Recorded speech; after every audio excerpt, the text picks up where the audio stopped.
करें चालू? तो इधर लिखा था बेटा अपन ने क्या, चालू है भाई?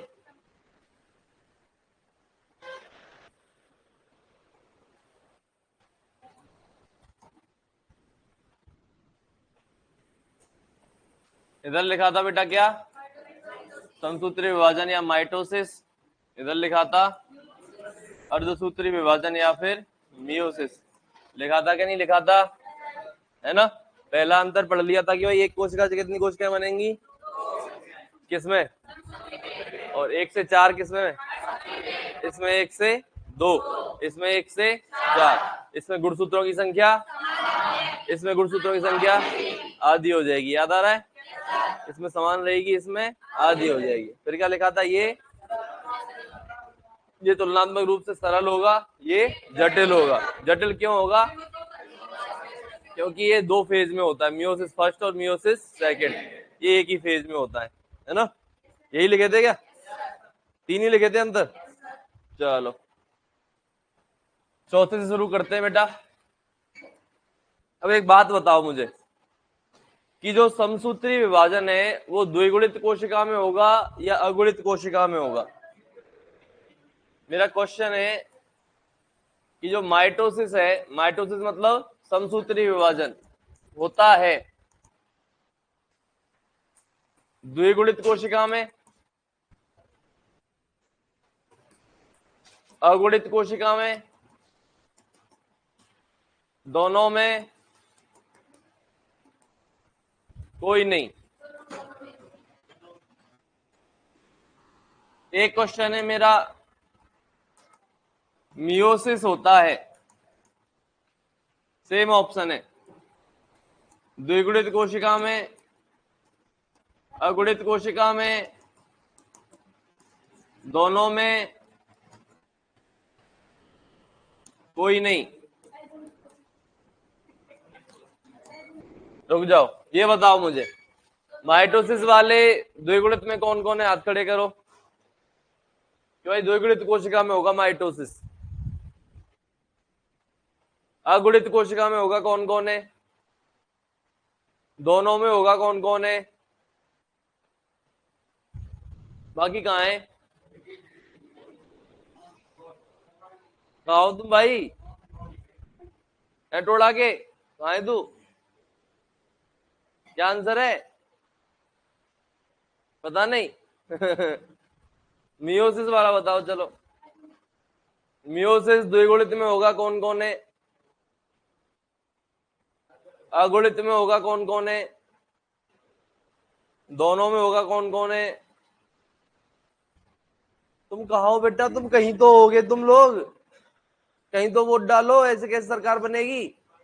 गलत वोट डालो, कोई दिक्कत, आप बस बस बस बन गई बन गई। गलत डालो भाई, वोट तो डालो। हमेशा जिसको वोट देते हो उसकी सरकार आ जाती है क्या? मेरे यार डर क्यों रहे हो तुम, कुछ तो बोलो, तुक्के में खड़ा कर दो। यार शर्मा दो। देखो बेटा, इसका आंसर जाएगा दोनों में, और इसका आंसर जाएगा, क्या कर रही है तू, किसमें आ जाएगा? बस बस बस बेटा, मैं समझाऊंगा, रुक जा।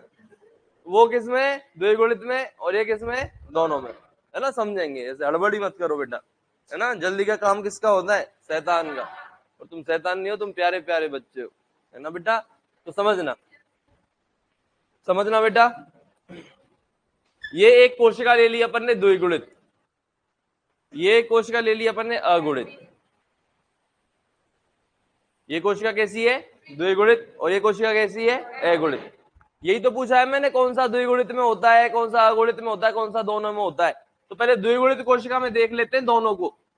सबसे पहले किसको देख लें, माइटोसिस को, फिर देख लेते हैं मियोसिस को।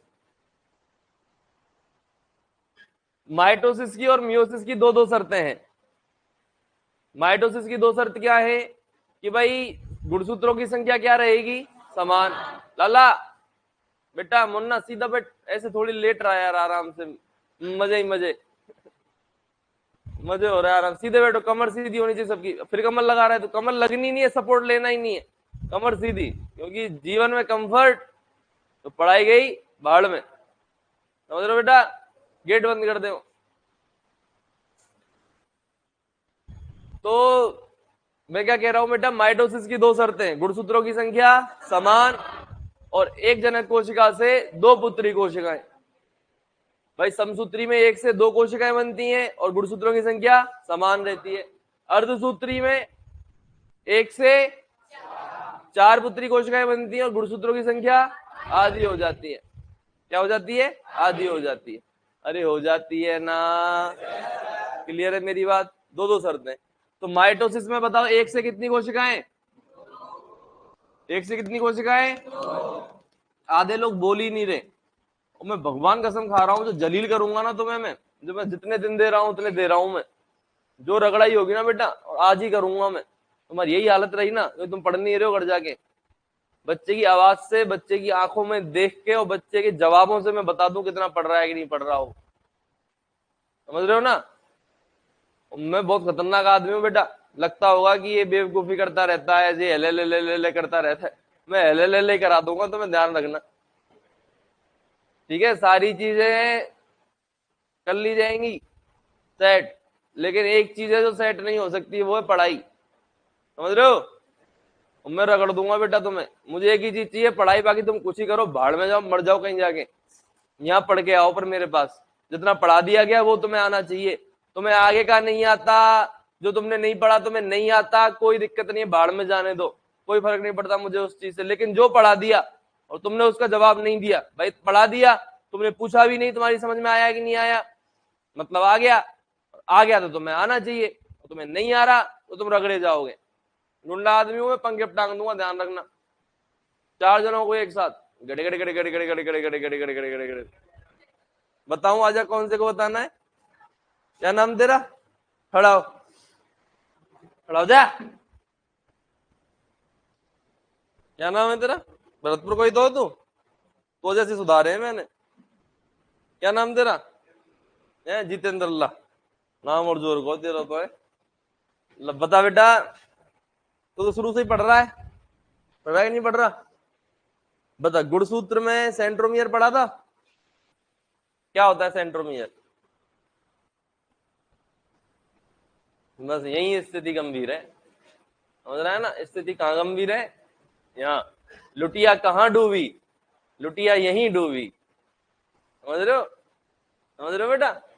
लुटिया यहीं डूबी। बगल वाले बीकानेरी भैया खड़े हो जाओ, अब देखने से काम नहीं चलेगा। बंद कर दो भाई, कॉपी किताबें बंद कर दो तुम्हारी। कल नहीं आया? कौन से टॉपिक में आया था ये बता। ये छोड़ तू, ये देख लिया तूने। और जो मुझे कॉपी में देखता मिलेगा उसका पहले नंबर आएगा। तो कॉपी बंद कर देना अपनी अपनी।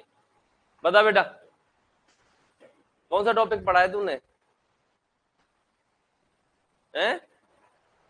टॉपिक का नाम तो बता दे। अनुलेखन पढ़ा है? अनुलेखन है? कोड़ोन तो पढ़ा है, मुझे याद है तूने। बता, कोड़ोन की कोई दो विशेषताएं बता दे।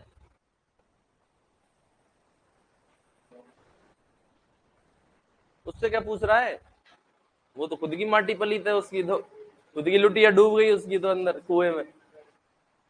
3 न्यूक्लियोटाइड से बनते हैं, वेरी गुड। और एक और बता दे और बैठ जा। आने दे आने दे। सिम कॉपी नहीं खोल रखी यार, तुम तो बड़े सिंसियर बच्चे हो। हाँ बेटा खड़े हो जा। जिसकी कॉपी खुलेगी उसका नंबर पहले आएगा। तू बता बेटा। हाँ बता दे, कोडोन की 3 न्यूक्लियोटाइड होते हैं, इसके अलावा दो विशेषताएं और बता दे। हैं? हैं? क्या होते हैं? त्रिक होते हैं, ये तो बताया ही है इसने। 3 न्यूक्लियोटाइड होते हैं, इसका मतलब त्रिक ही होता है। नॉन ओवरलैपिंग होते हैं, वेरी गुड। और यूनिवर्स, बैठ जा बैठ जा, शाबाश। और किसी कॉपी खुली है?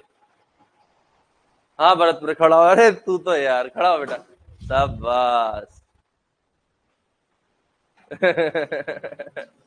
बता बेटा, सेंट्रोमियर क्या होता है? सेंट्रोमियर के आधार पर गुणसूत्र कितने प्रकार का होता है?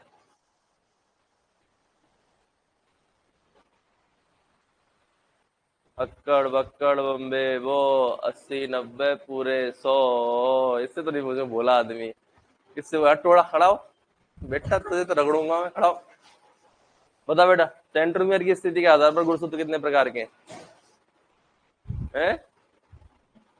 नहीं पता, मेहनत नहीं कर रहा ना घर जाके, कल नहीं पढ़ा, कल ही तो पढ़ाया है मैंने ये, कल नहीं आया ही नहीं, कल क्यों नहीं आया? बारिश आ रही थी तो लाइव क्लास ले रखी है, क्या होगी थी? अभी जोड़ा नहीं है लाइव में, परसों आया था, क्या पढ़ा था परसों? परसों तो मैं ही नहीं आया था शायद, मैं आया था क्या परसों? आया था मैं, पता क्या पढ़ाया था परसों मैंने? ट्रांसलेशन पढ़ाया था, ट्रांसलेशन बता।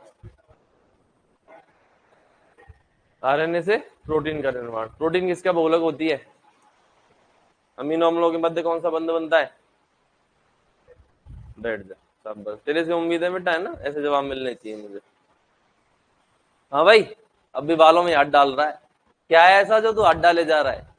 बेटा हाथ वहीं डालना है, समझा ना, समझ रहा है? हाथ अगर वहां डालेगा तो पैसे आएंगे, बालों में हाथ डालने से मतलब नहीं है। अपना तो काम ही रेक्टल पाल्पेशन है कि नहीं भाई, वही एटीएम है बेटा। ये सब हट जाएंगे जब गोबर लगेगा ना इन पे, उछल उछल के भैंस जो घुमा के पूंछ मारेगी, ले बेटा मेरा प्रेम, आई लव यू, ले एक गोबर की चपाट तू लेके जा, तब सफलता है बेटा। ऐसे हाथ डालने से तो हाथ डालता रह जाए ना छपरियों की तरह, कोई मतलब नहीं है। ये बाल कटा दे या पढ़ ले, मत कटा बाल, इनको यहां तक बढ़ा ले पर पढ़ ले। और तू पढ़ा भी नहीं और तुम बाल नहीं कटाए तो बेटा रगड़ रगड़ के मारूंगा मैं कह रहा हूं पढ़ाई करो फिर तुम कुछ ही करो, कोई मतलब नहीं है मुझे, समझ रहे हो? एक लड़का था हमारा महेंद्र कुमावत, उसकी 13वीं रैंक है ऑल ओवर राजस्थान में 22 वाली भर्ती में। वो सारे अवगुण थे उसमें, एक ही गुण था पढ़ाई का, पढ़ाई के लिए बंदा सीरियस था, टॉपर था हमारा यहाँ का इस ब्रांच का, और इस ब्रांच से उसी ने टॉप किया, 13वीं रैंक है। वैसे तो फर्स्ट रैंक रामलखन गुर्जर की, वो उस ब्रांच से झोटवाड़ा वाली से, है ना। एसटी की पहली रैंक भी यहीं से विकास मीणा, दूसरी भी यहीं से अजय मीणा, शायद अजय मीणा पहले पे, विकास मीणा दूसरे पे, इसी ब्रांच से। तो इनमें सारे अवगुण थे, इधर उधर मुंह मारना, घूमने निकल जाना, मूवी देखने निकल जाना, पर एक ही गुण था कि इनको पढ़ाई में लगन थी, ये पढ़ के करते थे ये सारे काम, पहले पढ़ते थे फिर भले ही कुछ ही करो, हमें कोई मतलब नहीं है, समझ रहे हो? हमें बढ़िया लगते थे यार, देखो बड़े बढ़िया बच्चे मस्त भी रहते हैं और पढ़ते भी हैं। खाली मस्त मस्त रहने से मस्तराम काम नहीं चलेगा, है ना। बैठ जाओ, ठीक है बेटा। आज तो ये ट्रेलर है, मैं पूरी पिक्चर दिखाता हूँ ऐसे, हर बच्चे का नंबर आएगा ऐसे आगे, अगले बस 2 4 5 दिन का टाइम दे रहा हूँ। नए नए हो बेटा, है ना, नए नवेली तो दुल्हन के बाद बड़ा बढ़िया स्वागत होता है घर में, बाद में चूल्हा पूजन किया जाता है उसका, बाद में क्या होता है? चूल्हा पूजन, और फिर बोला जाता है बना बेटा रोटी, समझ रहे हो? तो तुम वो भी नई नवेली दुल्हन, तुम्हें पुचकारा जा रहा है कि सास ही माँ होती है ना, माँ और सास एक ही चीज होती है ऐसे बताया जाता है, लेकिन फिर होता है चूल्हा पूजन। ठीक है, अब तुम्हारा चूल्हा पूजन आज मैंने कर दिया है, अब रगड़ाई होगी बेटा, क्लियर है? तो एक चीज समझ लेना कि अगर अगर मेरे से पढ़ना है तो पुराना पढ़ के आना पड़ेगा। आज बस मैंने ऐसे ही बोला है, वार्निंग दी है, लेकिन कल से मेरी क्लास में पुराना पूरा पढ़ के आओगे, आओगे ना? हाँ वेरी गुड, मुझे जवाब चाहिए। सुबह सुबह सोओगे ऐसे नींद में, क्या मतलब है यार एक तो 1 घंटे पहले जग के आया हूँ आज मैं तुम्हारे लिए, और दूसरा फिर तुम पढ़ के नहीं आए हो, गलत बात है ना? अरे बोलो। बहुत बढ़िया बेटा। तो देखो, दो दो शर्तें, माइटोसिस की 2 शर्तें और मियोसिस की 2 शर्तें। माइटोसिस की 2 शर्तें कि 1 से 2 कोशिकाएं और गुणसूत्र की संख्या समान, 1 से 4 कोशिकाएं। मियोसिस में 1 से कितनी कोशिकाएं? 4 कोशिकाएं, गुणसूत्रों की संख्या आधी होगी कि नहीं होगी? तो द्विगुणित कोशिका में तो दोनों चीजें संभव है, दोनों शर्तें पूरी हो रही है कि नहीं हो रही?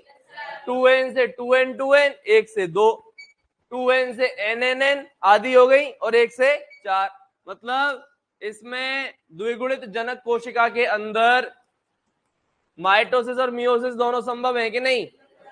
अब अगुणित कोशिका में देख लेते हैं बेटा, किसमें देख लेते हैं? अगुणित कोशिका में क्या करा दूं और क्या करा दूं? अब मुझे बताओ, अगुणित कोशिका में जब मैंने माइटोसिस कराया, दो शर्तें याद रखनी है, एक से होगा कि नहीं होगा इसमें, ये बताओ तुम मुझे। नहीं होगा, चलो करा देते हैं। एक से दो गुणसूत्रों की संख्या अगुणित है कि नहीं? अगुणित से अगुणित, एक शर्त पूरी। दूसरी शर्त क्या है? एक से दो कोशिका हो तो क्या? बताओ, कोई कंफ्यूजन? कंफ्यूजन आया तो बताना बेटा। दो शर्तें पूरी हो रही हैं तो कोई दिक्कत नहीं है। यहां भी शर्त पूरी हुई, एक से दो गुणसूत्रों की संख्या समान, एक से चार गुणसूत्रों की संख्या आदि। यहां भी शर्त पूरी हुई, एक से दो गुणसूत्रों की संख्या समान। हम ही तो द्विगुणित जीव हैं, हमारे पशु ही तो द्विगुणित जीव हैं। बहुत सारे जीव ऐसे हैं जिनकी बॉडी अगुणित होती है, उनमें माइटोसिस होता है। समझ पा रहे हो?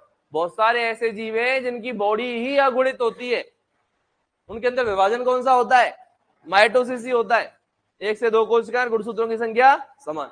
अब मियोसिस देख ले, बोलो। तो मियोसिस में बताओ कितनी शर्तें? एक से, अरे एक से गुणसूत्रों की संख्या, इसमें गुणसूत्र कितने? एन का आधा कुछ हो सकता है क्या? आधा एन कुछ नहीं होता। एन मतलब एक गुणसूत्र बचा है जोड़े में से, उसे काट दोगे क्या? जब काट दोगे तो वो गुणसूत्र ही नहीं बचेगा। समझ रहे हो मेरी बात को बेटा? क्या समझे कि इसमें दूसरी शर्त पूरी नहीं हो रही, गुणसूत्रों की संख्या आधी करने वाली। आधी कर पाओगे क्या? है ना? तो मियोसिस संभव। क्लियर है मेरी बात? बस तो आंसर मिल जाएगा। क्या मिल जाएगा? मैंने पहला क्वेश्चन क्या दिया है कि माइटोसिस होता है, द्विगुणित कोशिका में होता है कि नहीं होता? अगुणित कोशिका में होता है कि नहीं होता? तो माइटोसिस द्विगुणित और अगुणित दोनों में होता है कि नहीं होता? दूसरा क्वेश्चन है मेरा, मियोसिस होता है, द्विगुणित में होता है कि नहीं होता? अगुणित में होता है क्या? नहीं होता ना। तो मियोसिस केवल किस में होता है? द्विगुणित में। और माइटोसिस द्विगुणित और अगुणित दोनों में। समझ में आ गया? किसके नहीं आया बताओ? देखो टफ है चीज, मुझे पता है, बता दो एक बार, वापस समझाऊं? चलो दोबारा समझना, इतनी सी बात है बेटा। दो दो शर्तें हैं, ये द्विगुणित जनक कोशिका है तो दो से दो को, एक से दो कोशिकाएं बनानी है, गुणसूत्रों की संख्या समान रखनी है। एक से दो बन रही है कि नहीं बन रही? गुणसूत्र समान है कि नहीं? तो इसमें बेटा द्विगुणित कोशिका में माइटोसिस संभव है। मियोसिस की दो शर्तें हैं, एक से चार और गुणसूत्रों की संख्या आदि। एक से चार बनी, गुणसूत्रों की संख्या आदि होगी, तो द्विगुणित में माइटोसिस और मियोसिस दोनों संभव है। अगुणित में माइटोसिस एक से दो, गुणसूत्रों की संख्या समान, संभव है कि नहीं? है। मियोसिस एक से चार, गुणसूत्रों की संख्या आदि। अब एन का आधा संभव नहीं है, तो अगुणित में मियोसिस संभव नहीं है। तो कुल मिला के माइटोसिस संभव है द्विगुणित और अगुणित दोनों कोशिकाओं में, लेकिन मियोसिस संभव है केवल द्विगुणित कोशिकाओं में, अगुणित में संभव नहीं है।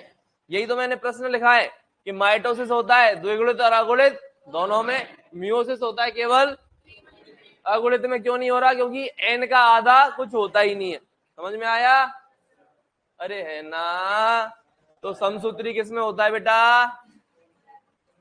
द्विगुणित एवं अगुणित दोनों जनक कोशिकाओं में होता है।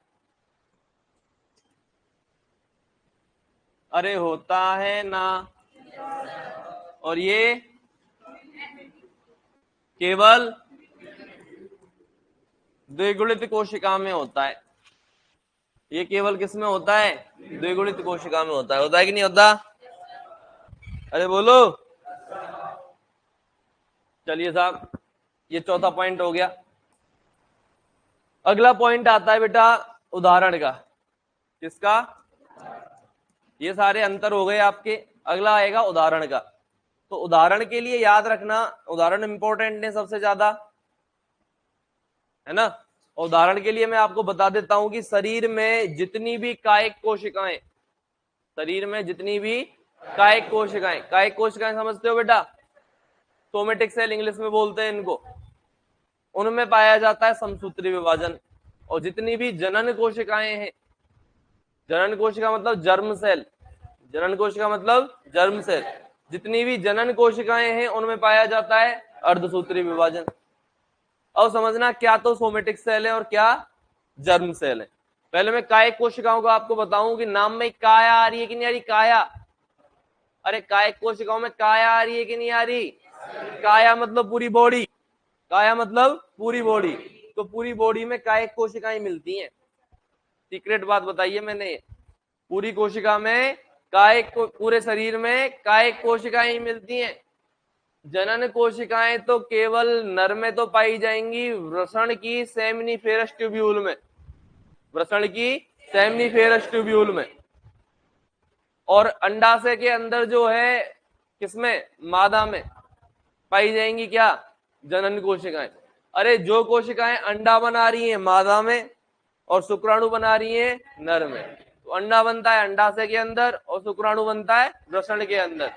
तो जो कोशिकाएं अंडाणु और शुक्राणु का निर्माण कर रही हैं, उन कोशिकाओं को छोड़ के सभी कोशिकाएं क्या हैं, कायिक कोशिकाएं।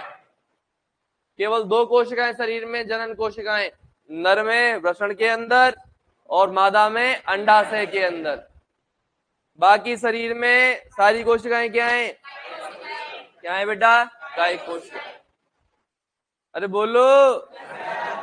अब मान लो कि मैंने रगड़ दिया तुम में से किसी को रोड पे मैं तो खतरनाक आदमी बेटा, है ना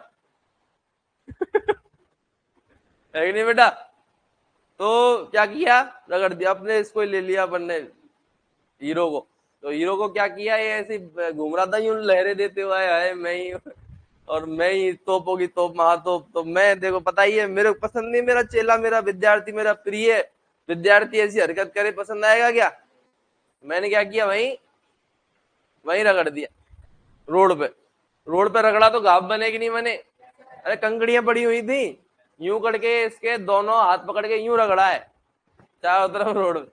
तो बताओ बेटा घाव बने ही नहीं बनेंगे? तो घावों को भरने के लिए कौन सा विभाजन चाहिए? रोड पे रगड़ा घाव बने स्किन पे, है ना? स्किन में जो कोशिकाएं डेड हुई हैं उसकी आसपास की कोशिकाएं फिर से कोशिकाएं बनाएंगी कि नहीं बनाएंगी? कौन से विभाजन के द्वारा? तो पहला क्वेश्चन यही आता है कि भाई घाव भरने के लिए कौन सा विभाजन होता है?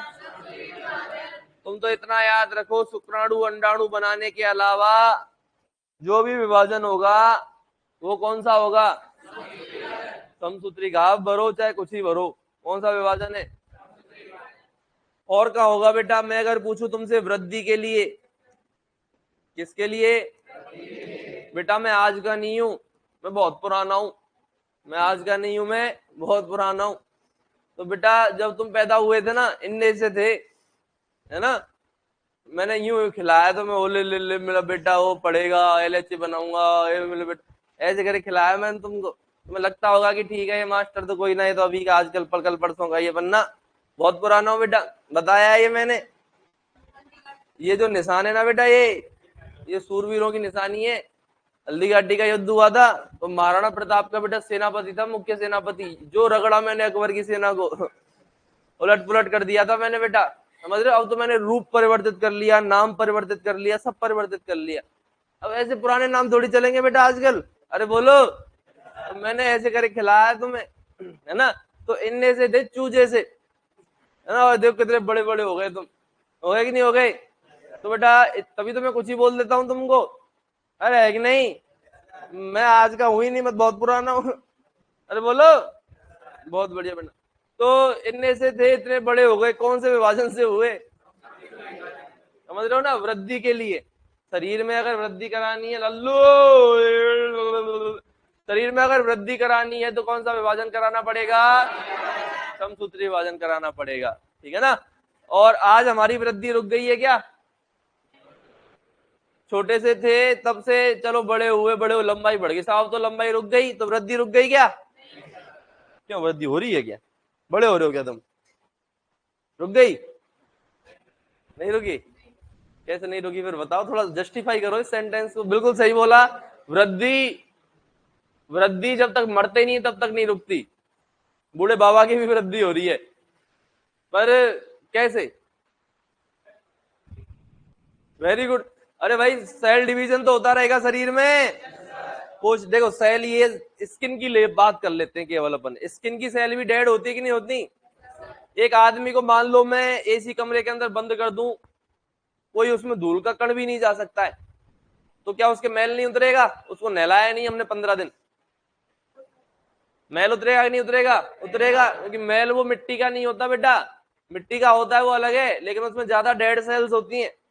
स्किन की क्या होती है बेटा? Dead cell. और तुम पत्थर से ना भी घिसो वो उतर जाएंगी। जो पत्थर से घिसने वाली थ्योरी है ना, सबसे गंदी थ्योरी है। पत्थर से घिस के मैल नहीं उतरा करते। हाँ, कोई मट्टी जम रही है, कोई पैरों के बीच में वो खांचे बन जाते हैं, वो मिट्टी जमा लेते हो तुम, वो बात अलग है, वो पत्थर से हटा सकते हो। बाकी क्लीन स्किन पे डेड सेल्स पे ज्यादा जोर नहीं लगाना कि तुम धह पत्थर धह पत्थर धह पत्थर। भैया तुम लाइव सेल्स को मार रहे हो, उससे तो डार्कनेस और आएगी स्किन पे। जब सेल्स मरेंगी तो जिंदा सेल्स को ऐसे घिस घिस के मारोगे तो, है ना। जो नॉर्मल मिट्टी वगैरह जम हुई है उसको आप पत्थर से हटा सकते हो। पत्थर का भी उपयोग को करना है, थोड़ा सा पानी से भिगोगे, 5 मिनट बाद वो अपने आप उतर जाता है हाथ से। क्लियर है?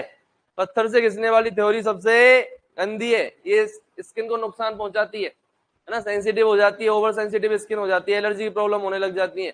तो कभी पत्थर से मत नहाया करो। क्लियर है? क्योंकि सेल्स अपने आप जो उतरी हैं, डेड हुई हैं, वो रगड़ने से चली जाएंगी। ठीक है, ना भी रगड़ो तो पानी डालने से भी एक दिन वो चली जाएंगी। अरे है ना। तो डेली डेली पत्थर से नहाने से गोरे नहीं होते, और ना फेयर एंड लवली लगाने से होते हैं। तो स्किन में जो मेलेनिन है उसे थोड़ी घिस के निकाल दोगे, अरे मेलेनिन थोड़ी चेंज हो जाएगा? स्किन में मेलेनिन तो रहेगा। और काले गोरे क्यों होते हैं? मेलेनिन की वजह से। क्लियर है? हाँ, सनबर्न हो गया आपका, धूप में जल गए तब काले पड़ गए, वो बात अलग है। उसके लिए आप सनस्क्रीन वगैरह यूज कर सकते हो। बाकी फेयर एंड लवली क्या कहती है, गोरे का काले गोरा कर दूंगी और ये कर दूंगी वो कुछ नहीं होता बेटा, है ना। सनबर्न में काले पड़ गए हो तो फिर भाई ठीक है, वो भी आराम से धीरे धीरे 10-5 दिन लेके अपने आप सही होगा। उसमें भी पत्थर रगड़ने से कुछ भी नहीं होगा, और काले पड़ेंगे पत्थर रगड़ने से। अरे है ना। और बेटा अपन काले है ही नहीं, इंडिया वाले काले है ही नहीं, अपन ब्राउन मुंडे हैं। थोड़ा कोई कम ब्राउन है, कोई ज्यादा ब्राउन है, अपन काले नहीं। काले देखने हो तो वेस्ट इंडीज जाना बेटा ठीक है, और गोरे देखने हो तो इंग्लैंड जाना। क्लियर है बेटा? अपन ना गोरे ना काले, अपन ब्राउन मुंडे। बोलो बेटा, है कि नहीं? तो वृद्धि के लिए कौन सा विभाजन होगा? समसूत्री विभाजन। अरे होगा कि नहीं होगा? और वृद्धि कभी रुकती नहीं है, मरते दम तक कोश का विभाजन चलता रहता है शरीर में। तो हमारी वृद्धि लगातार होती रहती है, लंबाई रुकी है, वृद्धि नहीं रुकी। अरे है कि नहीं? जायगोट में होने वाला विभाजन सही लिख रहा हूं क्या, या गलत लिख दिया? देखो गलत भी लिख सकता हूं मैं, ऐसे मत सोचना इधर लिख दिया तो सही है, मैं मिटा देता हूं जायगोट को हिंदी में क्या कहते हैं? युग्मनज। तो जायगोट में जो विभाजन होते हैं वो समसूत्री होते हैं, अर्धसूत्री होते हैं? अर्धसूत्री होते हैं सर, नहीं होते बेटा कौन से विभाजन होते हैं? समसूत्री होते हैं, है ना। देखो दिक्कत ये है, हमें जायगोट का ही मतलब नहीं पता होता, और मुझे इस चीज से कोई दिक्कत नहीं है, लेकिन मैं आज बता दूं उसके बाद तुम्हें नहीं पता है तो मुझे इस चीज से क्या होगी? दिक्कत होगी, है ना। तुम्हें नहीं पता, तुम्हें कुछ नहीं पता, तुम्हें हिंदी भी पढ़ानी पड़े तो बेटा मैं पढ़ा दूंगा कि ये ऐसे हिंदी पढ़ते, इससे क्या बात कर रही है, ये बताएगी क्या? मैं बताऊंगा बेटा। फीस किसको दी है तूने, मुझे या इसको? खैर वो कोचिंग वालों को दी, मुझे भी नहीं दी ना बेटा। ये क्यों समझाएगी तुझे? फालतू में नुकसान हो जाएगा, और ये समझाने लग गई तो हमारा नुकसान है कि नहीं, है ना बेटा। कल को यही पढ़ाने लग गई तो फीस वापस मांग ले जाएगी हमसे। मजाक कर रहा हूँ, तो फिर रोने मत लग जाए, लड़कियां रोने लग जाती है इतनी सी देर में। लौंडों को रगड़ते रहो पूरे दिन तो भी नहीं रोते लड़के बेशरम होते हैं, नहीं है कि नहीं बेशरम? बुरा थोड़ी मानता है तू, जो बुरा नहीं मानते उनके मजे लेता हूं मैं तो बेटा ये नर है और ये मादा है। नर और मादा में क्या है बेटा? क्या बना? युग्मक जनन हुआ। नर में युग्मक जनन कहाँ होता है बेटा? नर में युग्मक जनन कहाँ होता है बताओ? नर में युग्मक जनन कहाँ होगा बेटा? लेट कैसे आ रहे हो? आज ही एडमिशन है क्या? आ जाओ आ जाओ, कहाँ बैठोगे? देख लो हाउसफुल कर दिया आने से पहले हमने लो बेटा, कहाँ बैठाओगे? बैठाओ बच्चे को, वहां बैठ जाए, वहीं बैठ जाओ उनके पास ही।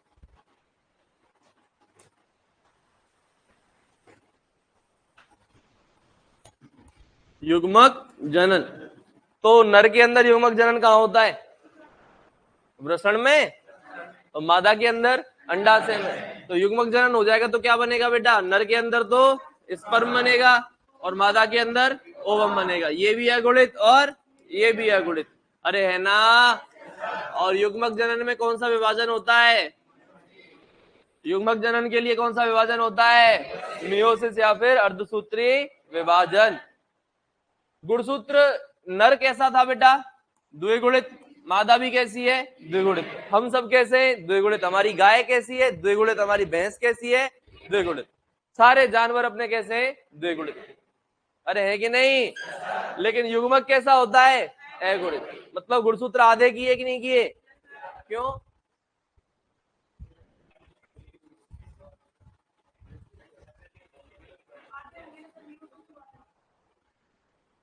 नहीं, आधे होते हैं, ये तो मैंने लिख ही दिया। मैं पूछ रहा हूं आधे क्यों हुए? चुप हो जाओ, भाई बोलेगा मेरा, बताओ। हाँ भाई, पहले आधे करोगे तभी तो बच्चे में डबल होंगे जाके। मम्मी से 23 आए, पापा से 23 आए, बच्चे में 46 हुए। पता चला मम्मी से तुम कहोगी भाई नहीं आधे नहीं करेंगे, तो मम्मी से 46, पापा से 46, बच्चे में 92, अगले बच्चे में 9 9 दूना 18, 184। तो ऐसे तो गड़बड़ हो जाएगी ना। तो हमारे बच्चों में भी 46 हो, भैंस के बच्चे के अंदर 50 हो, उसके लिए पहले 25 करने पड़ेंगे भैंस को, और उसको भैंसा को उसको भी 25 करने पड़ेंगे, तभी तो पाड़े में कितने होंगे? अरे भाई एक भैंस थी क्यूट सी, कितने गुणसूत्र हैं? 50। एक भैंसा था हैंडसम सा, कितने थे? 50। दोनों का बच्चा हुआ, नाम रखा पाड़ा, उसमें भी कितने थे? 50। तो भैंस में 25 आए और भैंसा से भी 25 आए। और 50 से 25 करने वाला विभाजन कौन सा होता है? तो इसकी आवश्यकता समझ में आई मियोसिस की? आधे करोगे तभी तो डबल होंगे। है कि नहीं बेटा? तो बेटा ये स्पर्म और ओवम बन गए कि नहीं बन गए? अरे दोनों को मिला दिया, पहले आधे हुए, फिर दोनों को मिलाया, तो वापस से क्या हो गए? 2 गुने हो गए कि नहीं हो गए? और किसका निर्माण हुआ? किसका निर्माण हुआ? अरे किसका निर्माण हुआ? और इस प्रक्रिया को क्या कहते हैं? निषेचन। और इंग्लिश में क्या कहते हैं? क्या कहते हैं बेटा? फर्टिलाइजेशन कहते हैं कि नहीं कहते? अब जायगोट तो द्विगुणित है, अब तुम इसमें अर्धसूत्री क्यों करा रहे हो भाई? इसमें अर्धसूत्री कराओगे फिर आधा कर दोगे? जायगोट का क्या आधा करना है? ये जीवन की प्रथम कोशिका है। क्या है ये? जीवन की, यही जीवन प्रारंभ हो गया था। बस गड़बड़ जो हुई है जीवन की वो कहां हुई है? यही। अगर ये ना बनता तो हम ना बनते, और हम ना बनते तो ये क्यों पढ़ना पड़ता है इस नीच मास्टर से? बोलो राधे राधे। पर ये तो ऊपर वाले ने सोचा है कि तुम पढ़ोगे, डिप्लोमा करोगे, फिर तुम मेरे सम्मुख प्रस्तुत होगे और मैं रगड़ाई करूंगा। बोलो वाह वाह। तो बेटा ये जीवन की प्रथम कोशिका है कि नहीं जायगोट? अरे बोलो। बस यहीं से खेला शुरू हो गया। धैम माइटोसिस, धैम माइटोसिस, धैम माइटोसिस, धै समसूत्री। माइटोसिस मतलब समसूत्री। 1 से 2, 2 से 4, 4 से 8, 8 से 16, 16 से 32, 32 64, 64 से 128, आगे जोड़ लेना 256, धैड़ धैड़ धैड़ धैड़ धैड़ धैड़ धैड़। विभाजन पे विभाजन। भाई समसूत्री से 1 से 2 बनती है, तो 2 से कितनी बनेंगी? 4। लगातार समसूत्री विभाजन होते जा रहे हैं किसके अंदर? जायगोट में। और 1 बिलियन कोशिका वाला हमारे जैसा शरीर बना। अभी हम सब के अंदर लगभग एक बिलियन कोशिकाएं। समझ में आ रहा है? सब कौन से विभाजन से बनी है? समसूत्री विभाजन से। तो जायगोट में अर्धसूत्री कैसे कराओगे? मेरी समझ में नहीं आया। बोलो। जायगोट में अर्धसूत्री कराओगे क्या? अर्धसूत्री कैसे होगा? इसमें क्या होगा? समसूत्री होगा बेटा। और समसूत्री होगा तो 1 से 2 कोशिकाएं, 2 से 4 कोशिकाएं, 4 से 8 कोशिकाएं, ऐसे करके क्या बन जाएगा? पूरा शरीर बन जाएगा। तो अर्धसूत्री से तो फिर आधा कर देते तुम, इसमें आधा क्यों करना है हमें? आधा तो केवल क्या बनाते समय करना है? मैंने बोल तो दिया, युग्मक निर्माण में काम आएगा केवल अर्धसूत्री विभाजन। अर्धसूत्री विभाजन केवल क्या? अंडाणु और शुक्राणु बनाने के लिए काम आएगा, उनको मिलाने के लिए थोड़ी आएगा यार। ये बने अर्धसूत्री विभाजन के द्वारा अंडाणु और शुक्राणु, मिले कि नहीं मिले? सॉरी, बने कि नहीं बने? मिलके जायगोट बना। अब जायगोट में अर्धसूत्री विभाजन करा के क्या फायदा? जायगोट तो खुद द्विगुणित है, इससे तो पूरा शरीर बनाना है हमें, और पूरा शरीर बनाना है तो कौन सा विभाजन करना पड़ेगा? समसूत्री।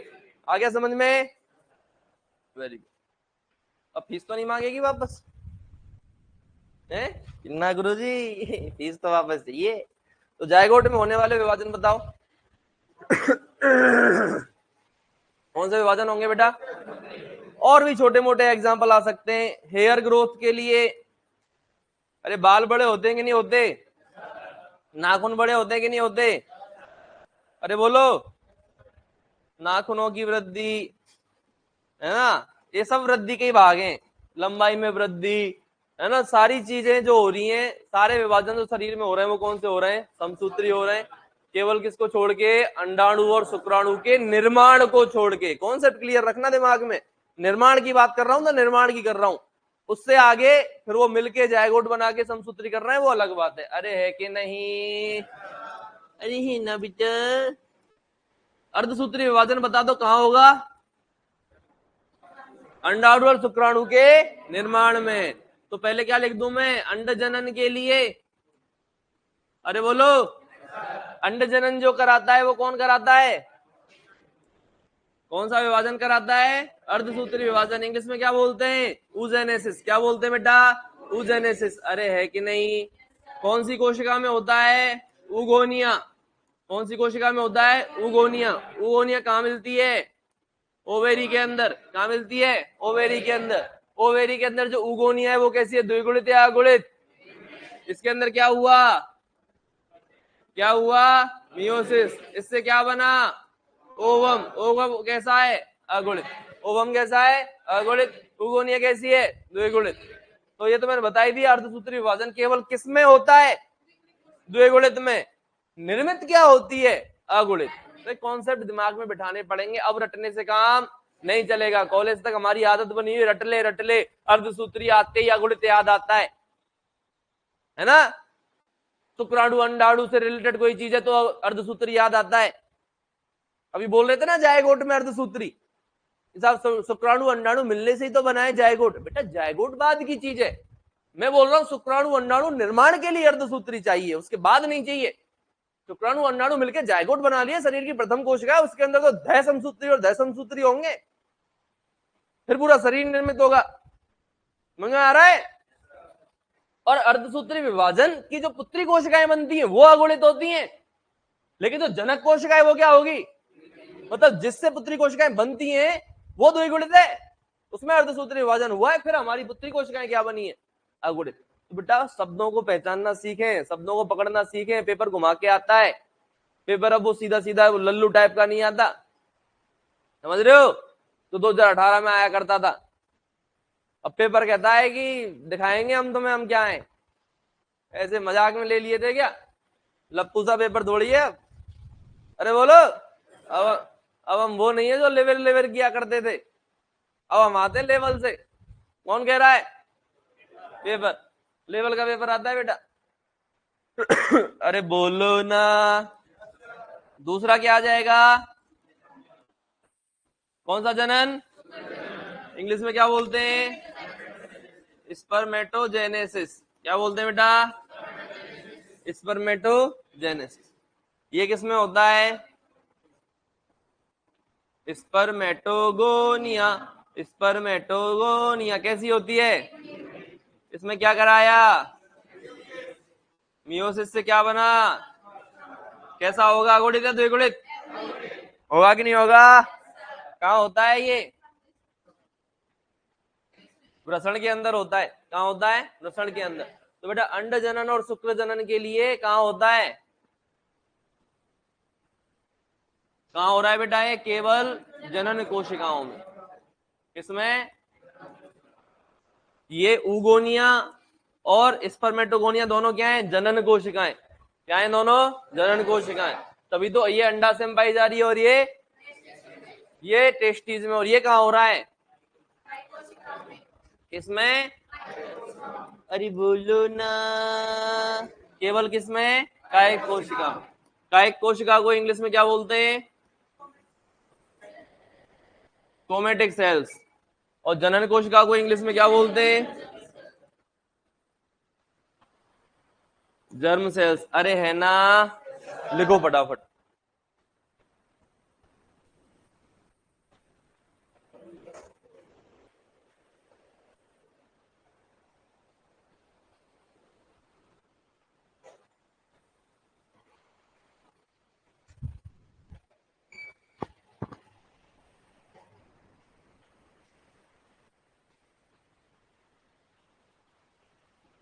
मुन्ना लेट कैसे आ रहा है बेटा? बारिश।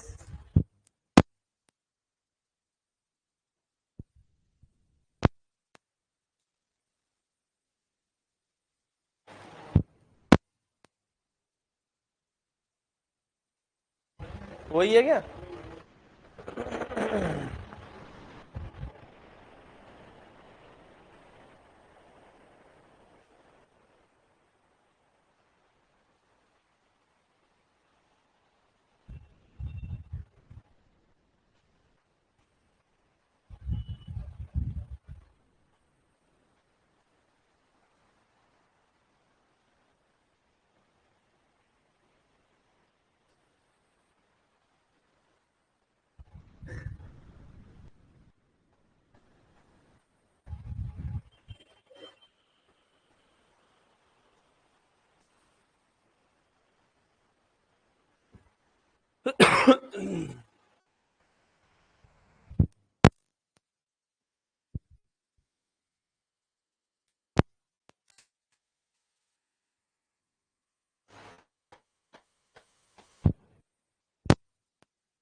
लिख लिया क्या?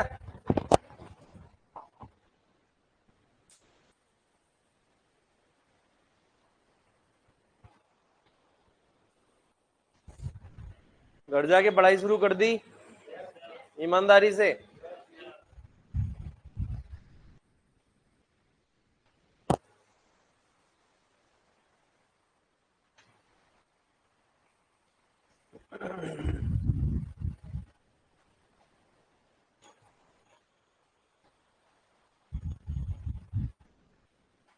दिख नहीं रहा है क्या उधर? नहीं दिख रहा, इधर कुर्सी पे आ जा।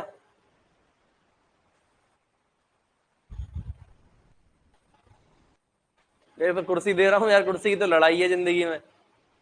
जैसे देखो वो कुर्सी के लिए लड़ रहा है, मैं तुझे कुर्सी दे रहा हूँ।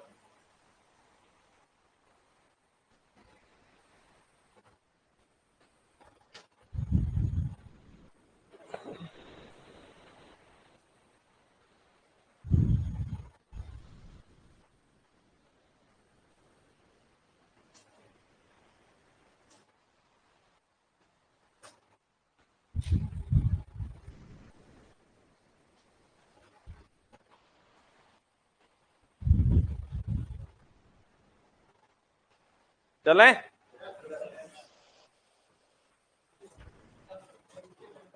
रुक जाऊं?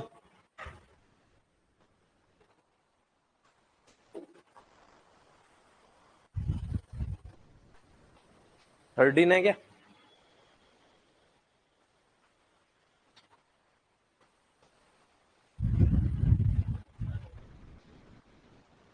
चले?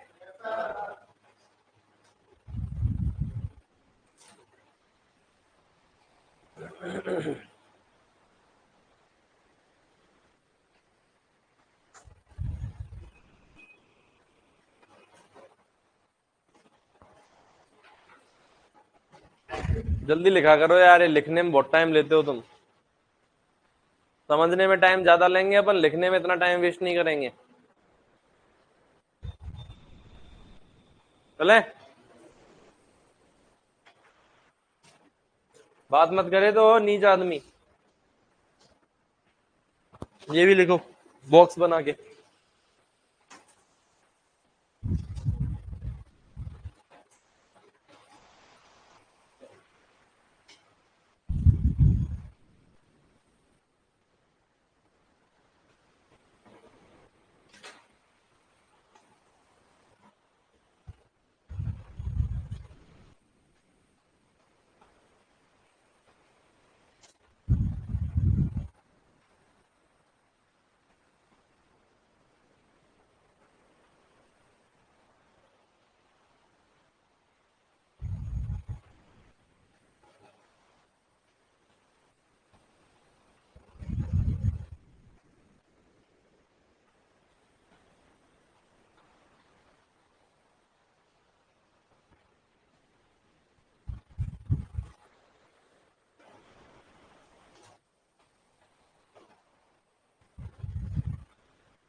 चलें क्या?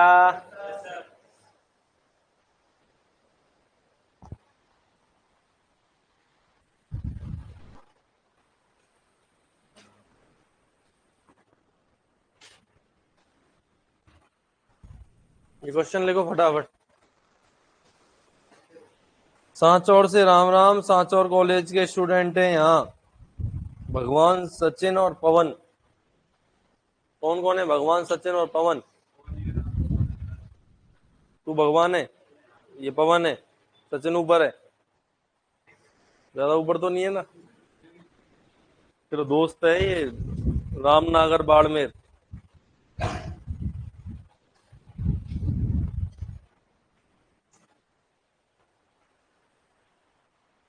यही लिख लिया कि बेटा?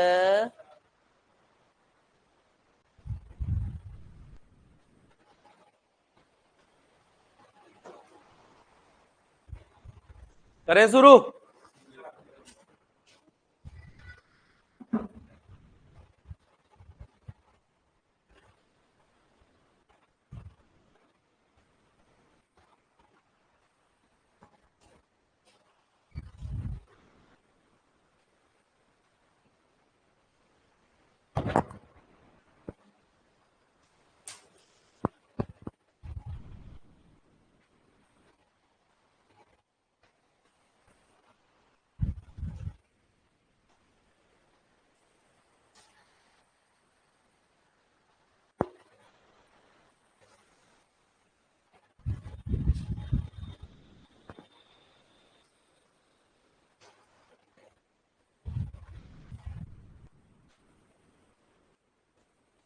ये भी लिख दो।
चले,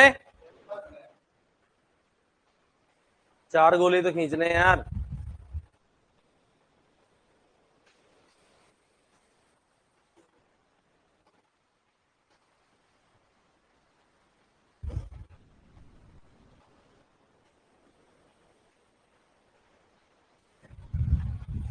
धनराज नहीं आया तेरे साथ वाला आज? धनराज ही नाम है ना उसका? कैसे नहीं आया? पेट दर्द हो रहा है? उसका मन नहीं लग रहा है यार। उसकी वो शायरी पढ़ के समझ में आया था उस दिन। चले आगे। चलो बेटा, अब देखो, अब अपन पढ़ेंगे सेल साइकिल। अंतर पढ़ लिया अपन ने समसूत्री और अर्धसूत्री के बीच में, है ना? सेल साइकिल या फिर कोशिका चक्र पढ़ेंगे। और ये किसके अंदर पढ़ रहे हैं बेटा? सेल चक्र के द्वारा ही समसूत्री विभाजन पढ़ेंगे। समझ में आ गया? अरे बोलो। हेडिंग में इसलिए नहीं डाल रहा क्योंकि समसूत्री विभाजन कोशिका चक्र का एक भाग है, इसीलिए इसको मैं दूसरा नाम समसूत्री विभाजन नहीं दे रहा हूं। बाकी यहां से हम क्या कर चालू कर चुके हैं बेटा? आप पहले हेडिंग डालना समसूत्री विभाजन, ठीक है? क्या डालोगे? समसूत्री विभाजन। उसके अंदर फिर क्या लिखोगे आप? Cell cycle. क्लियर है? चलिए, क्योंकि हम समसूत्री विभाजन को किसके अंदर समझने वाले हैं? सेल साइकिल के अंदर। तो बेटा कोशिका चक्र के 2 भाग होते हैं, समझ लो। इधर लिखना बंद करो। कोशिका चक्र के कितने भाग होते हैं बेटा? 2 भाग होते हैं। पहला जो भाग है उसे बोलते हैं हम इंटरफेज, या फिर हिंदी में क्या बोलते हैं बेटा? अंतरावस्था। ठीक है। दूसरा जो फेज है वो है बेटा एम फेज, या फिर इसको बोलते हैं हम विभाजन प्रावस्था। जो समसूत्री विभाजन होगा वो कहाँ होगा? M phase. यहां विभाजन होगा इस वाली फेज में, ठीक है ना? एम का मतलब है यहाँ पे माइटोटिक फेज। एम का मतलब क्या है बेटा? यहाँ पे माइटोटिक फेज। हिंदी में क्या बोलते हैं? विभाजन प्रावस्था। तो कोशिका विभाजन का होगा, वहां होगा। यहाँ क्या होगा? यहाँ विभाजन की तैयारी होगी। यहाँ क्या होगा? विभाजन। और यहाँ क्या होगा? विभाजन की तैयारी। ठीक वैसे ही मान लो किसी की शादी है। क्या है? किसी की शादी। तो बेटा वहां तो शादी हो रही है। शादी में क्या है? मेन काम तो फेरे वाला है, बाकी तो ताम झाम फालतू के बना दिए आज की डेट में, है? पहले वरमाला, चलो ठीक है, वरमाला वाला और फेरों वाला 2 काम है। फिर फोटोग्राफी होगी 2 घंटे की, तो है ना?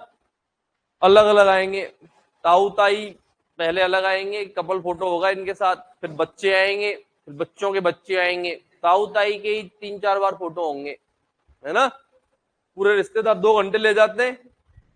हस्बैंड वाइफ हाथ में माला पकड़े खड़े रहते हैं, दिमाग खराब होता रहता है कब रुकेंगे। अरे होता है कि नहीं होता?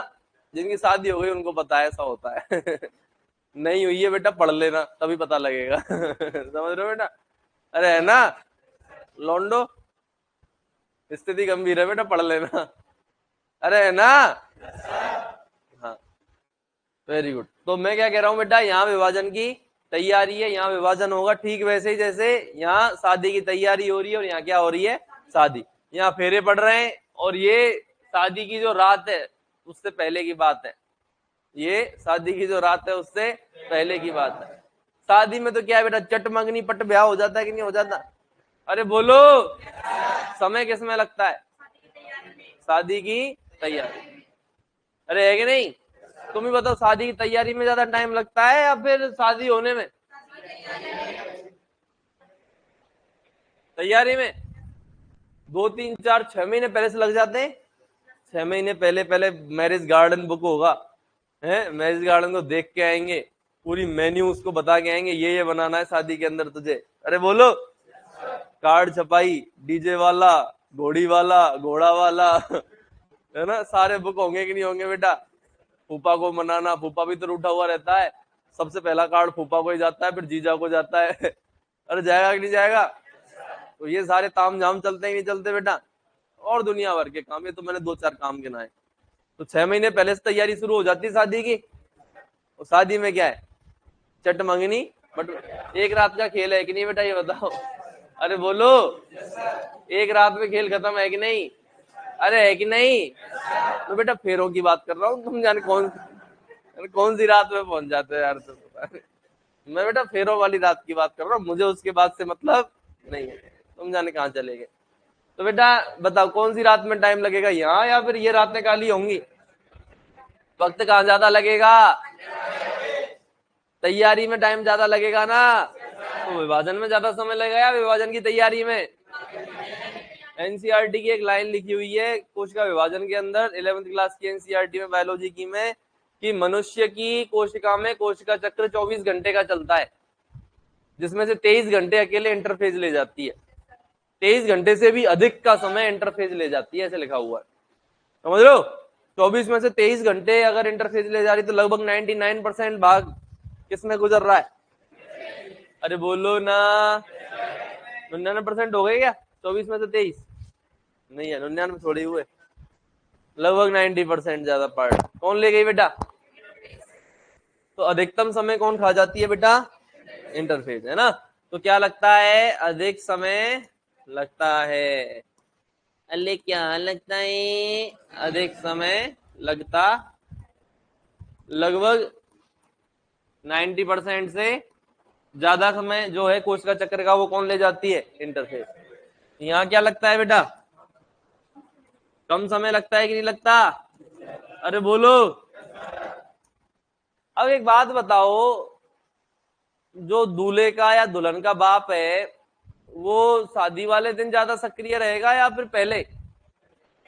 ना, शादी वाले दिन तो बेटा मस्त एकदम साफा पहन के, नए कपड़े चमका के, जेबों में हाथ डाल के, रिश्तेदारों से हाथ मिलाते कि नहीं मिलाते?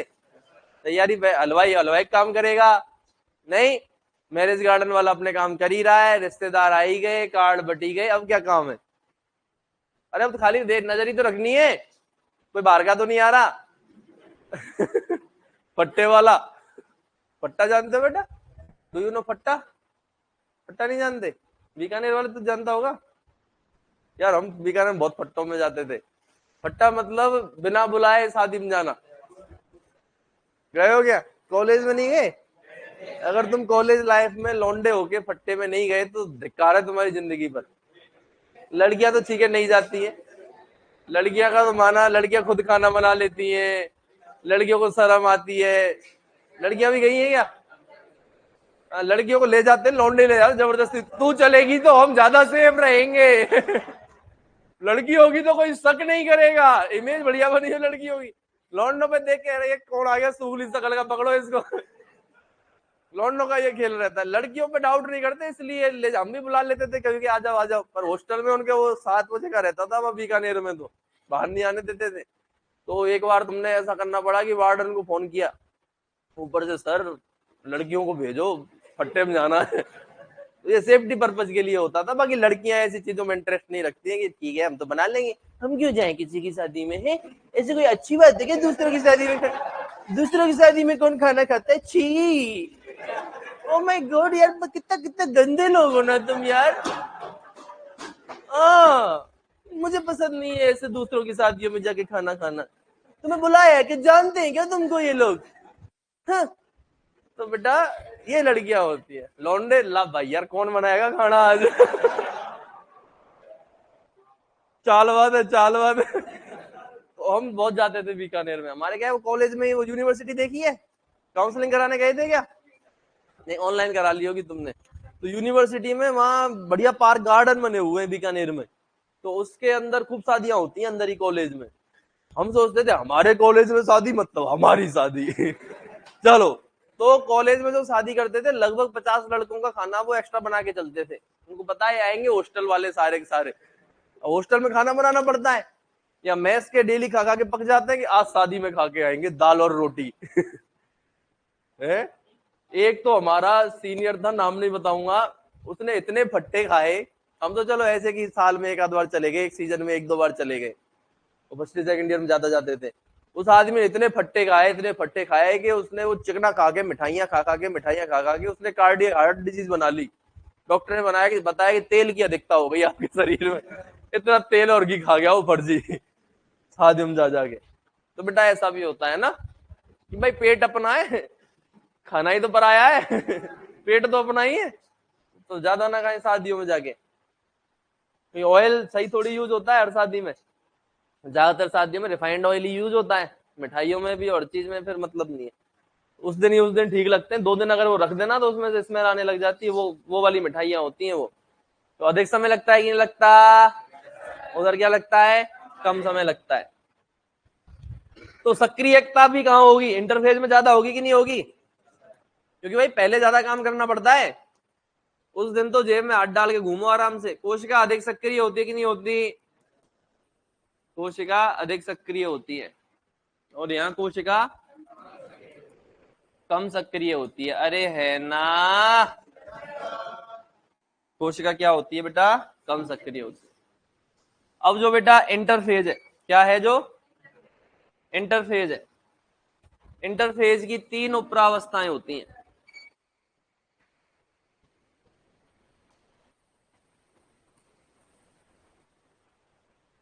कितनी उपरावस्था होती हैं? G1 S G2। अब आपको बोलना है G1 S G2 M। G2 के बाद क्या आ रही है? M। ये सीक्वेंस है, चक्र है ना। M के बाद में वापस क्या चालू होगी? G1। तो बोलो G1 S G2 M, बोलो G1 S G2 M, बोलो G1 S G2 M, बोलो G1 S G2 M। अरे है ना, तो बेटा G1 S G2। अब M फेज की बात कर लेते हैं। एम फेज में विभाजन हो रहा है कि नहीं हो रहा? न्या, न्या, न्या, न्या, न्या। क्या हो रहा है बेटा? अरे एम फेज में क्या हो रहा है? विभाजन, है ना। किसका विभाजन हो रहा है? भाई कोशिका विभाजित हो रही है कि नहीं हो रही? और तुम्हें साथियों अगर कोशिका विभाजित करनी है, तुम्हें ये मान लो कोशिका है, ये इसका केंद्रक है, इसका तुम्हें क्या करना है? विभाजन। तो पहले क्या विभाजित करना पड़ेगा? केंद्रक। एक केंद्रक से कितने केंद्रक बन गए? 2। उसके बाद में क्या विभाजित करना पड़ेगा? कोशिका द्रव्य। एक कोशिका से कितनी कोशिकाएं बन गई? आई बात समझ में? ऐसे तो बनाएंगे हम, यही काम करने वाले। तो पहले केंद्रक विभाजन होगा, उसके बाद में कोशिका द्रव्य विभाजन हो गया। कोशिका द्रव्य जानते हो ना, केंद्रक के बाहर की जो चीज है वो कोशिका द्रव्य है ना। तो पहले केंद्रक विभाजन करना है, फिर कोशिका द्रव्य विभाजन करना है। तो बेटा केंद्रक के लिए वर्ड यूज होता है कैरियो। केंद्रक के लिए पूरी जो अपनी बायोलॉजी है उसके अंदर एक शब्द यूज होता है साइंटिफिक, क्या है वो? कैरियो। कैरियोन आता है वैसे तो, कैरियोन का मतलब केंद्रक होता है, बस शॉर्ट में कैरियो लिखने में आता है, ठीक है ना। तो कैरियोकाइनेसिस, क्या बोलेंगे? कैरियोकाइनेसिस। उसके बाद कैरियोकाइनेसिस का मतलब क्या है बेटा हिंदी में? केंद्रक विभाजन। कैरियोकाइनेसिस मतलब क्या है? केंद्रक विभाजन। उसके बाद में क्या बांटना है? साइटोप्लाज्म। मैं बोलूं बेटा, उसके बाद में क्या बांटना है? कोशिका द्रव्य। तो उसको क्या बोलेंगे? साइटोकाइनेसिस। क्या बोलेंगे? साइटोकाइनेसिस। तो कैरियोकाइनेसिस और साइटोकाइनेसिस दो चीजें आएंगी कि नहीं आएंगी एम फेज में? इसको हिंदी में क्या बोलेंगे बेटा? कोशिका द्रव्य विभाजन। क्या बोलेंगे? कोशिका द्रव्य विभाजन। अब जो सबसे इंपॉर्टेंट है वो ये है, इसमें सबसे इंपॉर्टेंट जो चीज है वो क्या है, कैरियोकाइनेसिस, क्योंकि इसकी बेटा 4 फेज होती हैं। कैरियोकाइनेसिस की कितनी चीजें होती हैं, प्रधान मंत्री आता था, बेटा जो मैं बोलूं वो बोलो है ना, ऐसे आगे नहीं, ऐसे बाकी बच्चे नहीं सुन पाते हैं, या मेरे बोलने के बाद बोलो। प्रधानमंत्री आता था, ये ट्रिक है, कैसे याद करोगे, सीधे प्रधानमंत्री आता था। पी से प्रोफेज, एम से मेटाफेज, ए से एनाफेज और टी से टीलोफेज। ट्रिक याद रखोगे, क्या ट्रिक है, प्रधानमंत्री आता था, प्रोफेज, मेटाफेज, एनाफेज, टीलोफेज, ये 4 अवस्थाएं किसकी है। ये चारों खत्म होते होते एक केंद्रक से कितने केंद्रक बन जाएंगे, 2 केंद्रक बन जाएंगे, नहीं बन जाएंगे। उसके बाद में क्या बांटना पड़ेगा, कोशिका द्रव्य। कोशिका द्रव्य मैंने इसमें तो एक लाइन खींच दी है, लेकिन कोशिका द्रव्य ऐसे विभाजित होता है, अंदर की तरफ खांच बनती है और ये खांच बनते बनते पूरी मिल जाती है और कितनी कोशिकाएं बन जाती हैं। तो इतना याद रखो कि जंतु कोशिकाओं में, किसमें बेटा, और हम जंतु कोशिका के अंदर ही तो विभाजन पढ़ रहे हैं, पादपों से हमें क्या लेना देना, अरे है ना।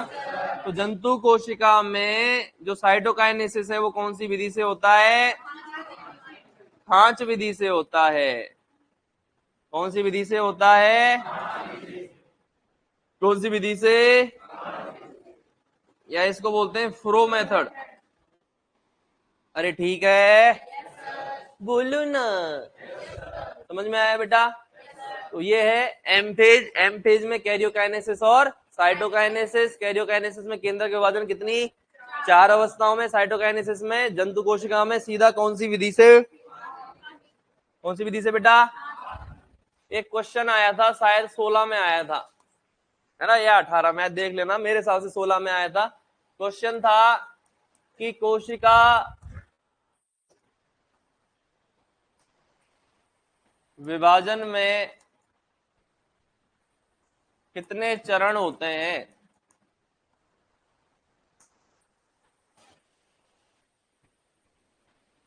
या कितने अवस्था। चरण की जगह क्या लिखा हुआ था बेटा, अवस्था, एक ही बात है। ऑप्शन था 3, 4, 5, 6, बताओ।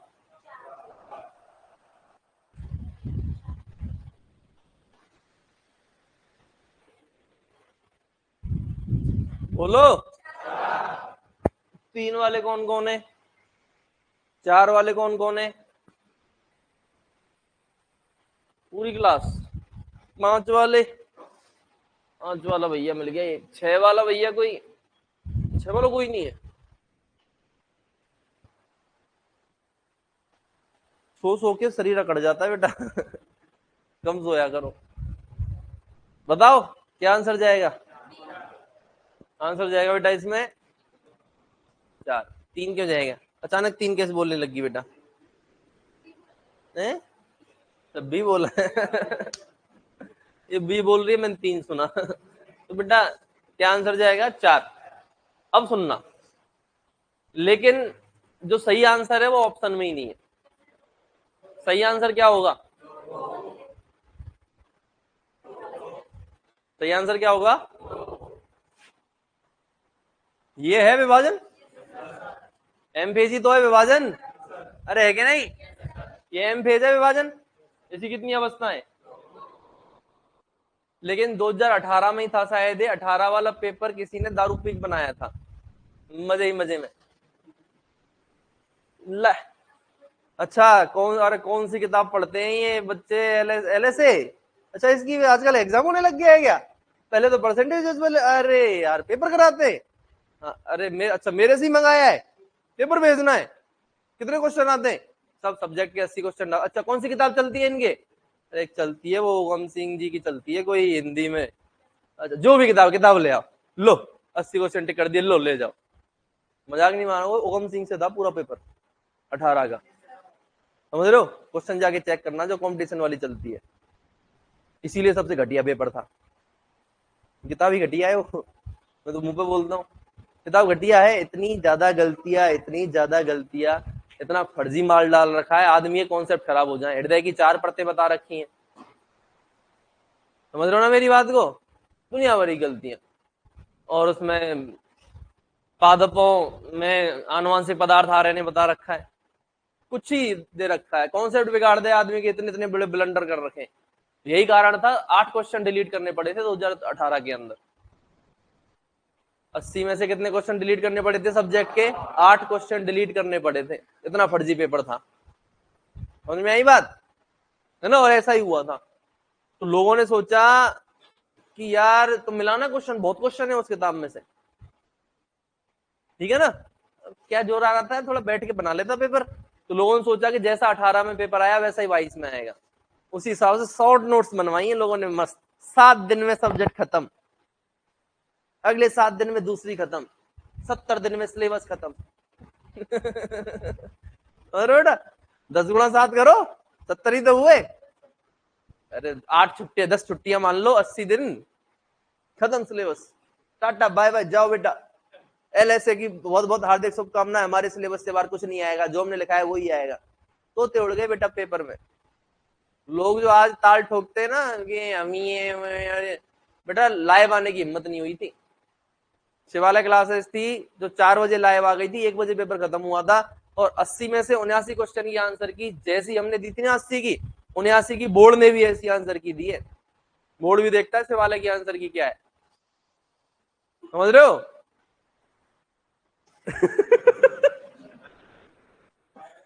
तुम मानोगे नहीं, मतलब लोग ऐसे कह रहे थे कि शिवालय तो पेपर आउट कराता है, कह रहे थे ऐसे। सही में ऐसी अफवाह सुनी है कि तुमने भी है? तुमने सुनी नहीं सुनी हो, हमने सुनी है। हमारे कानों तक आती थी कि शिवालय पेपर आउट कराता है, हैं? शिवालय पेपर आउट कराता तो ये बिल्डिंग नहीं बसती, पहली बात तो। ठीक है, और कोचिंग नहीं चला रहे होते, पेपर ही बेचते यार, क्यों फालतू में रगड़ाई करेंगे? हाँ बोलो बेटा है कि नहीं, क्यों गला फाड़ेगा आदमी यार घर आगे क्लास में? अरे बोलो। और जो हमारा पहली रैंक वाला है ना, लोग कह रहे थे कि यार इतना 117 क्वेश्चन 120 में से राम लखन कैसे सही कर सकता है? बेटा पहले वो लड़का सुपरवाइजर में सेलेक्ट हुआ, मतलब सुपरवाइजर भी आउट कराया उसके लिए। फिर वो लड़का सेलेक्ट हुआ किसमें? LSA में, है ना? और अभी वो तैयारी कर रहा है RAS की। 65,000 का कोर्स अभी खरीदवाया है उसको, थोड़ा और डिस्काउंट करके 60-65,000 का। सामने कोचिंग चलती है, हाँ। अब RAS की कर रहा है। ऐसा नहीं कि वो भूल गया, अब भी फोन आते हैं गुरुजी क्या करें क्या नहीं करें, कैसे पढ़ें, किस तरीके से पढ़ें। आज भी सब सेंटर में बैठ के वो नोट्स ही बना रहा है RAS के लिए। ग्रेजुएशन इसी साल कंप्लीट हो रही है उसकी, समझ रहे हो ना? तो बेटा लगन चाहिए, ऐसे पेपर आउट नहीं होते, समझ रहे हो ना? क्या चाहिए? लगन। और पेपर आउट कराने वाले ऐसे सामने नहीं आते, तो सामने आते हैं तो SI की तरह धर लिए जाते हैं। टॉपर को धरा था ना वहां, समझ रहे हो? जो टॉपर होता है उसकी आंखों में दिखता है इस बंदे ने मेहनत की है। कभी लाएंगे राम लखन को आपके सामने, उसका इंटरव्यू कराएंगे, कराया है मैंने पिछले बैचों में, तो अभी भी जल्दी आपके सामने लाएंगे, आपसे मिलाएंगे। वो सीधे मंच पे आके बात करता है, वो ऐसे और नहीं बात करता, सीधे मंच पे खड़ा होके सीधे आंखों में आंख डाल के बात करता है कि ऐसे पढ़ना पड़ेगा।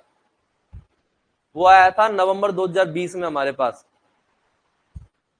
पहले बैच के अंदर था वो। तैयारी की है उसने पूरी लास्ट जून तक, रुका ही नहीं, समझ रहे हो? तो किस लेवल की मेहनत की होगी अगले बंदे ने। और वो ऐसे कहता है कि सर सुपरवाइजर तो लगी गया था, मैं नौकरी तो मेरी थी, तो मैं एक ही चीज सोच के पढ़ाई कर रहा था कि या तो टॉप करूंगा या फिर बाहर ही होऊंगा। 120 के 120 अटेंड करके आया था अगला, वो सोच के ही पहली रैंक का गया था बाहर से। जिस आदमी की मेहनत होती है ना, अंदर से आत्मा जवाब देती है कि हाँ तू बड़ा करेगा, तूने इस लेवल की मेहनत कर ली है, तुझे इतना आता है कि कुछ तूफानी करेगा अंदर जाके। तो उसे पहले से पता था कि मुझे करना है तो पहली रैंक या टॉप में ही आना है मुझे, नौकरी तो मेरी है ही, रिस्क लेने के लिए आदमी तैयार था, समझ लो। 120 के 120 टेक के आया था। हिम्मत चाहिए 120 क्वेश्चन करने के लिए, और कॉन्फिडेंस चाहिए अंदर से, तभी इतने क्वेश्चन अटेंड होते हैं, है ना? हाँ, तो उस लेवल की बेटा मेहनत भी करनी पड़ती है। अगले बंदे ने मेहनत की, आप भी मेहनत करोगे तो मेहनत का रिवार्ड तो मिलता है। मैंने मेहनत की 2 साल कोटा में, मेरा MBBS में सिलेक्शन नहीं हुआ, लेकिन मेरे बायोलॉजी में 360 में से 321 नंबर थे बायोलॉजी के अंदर।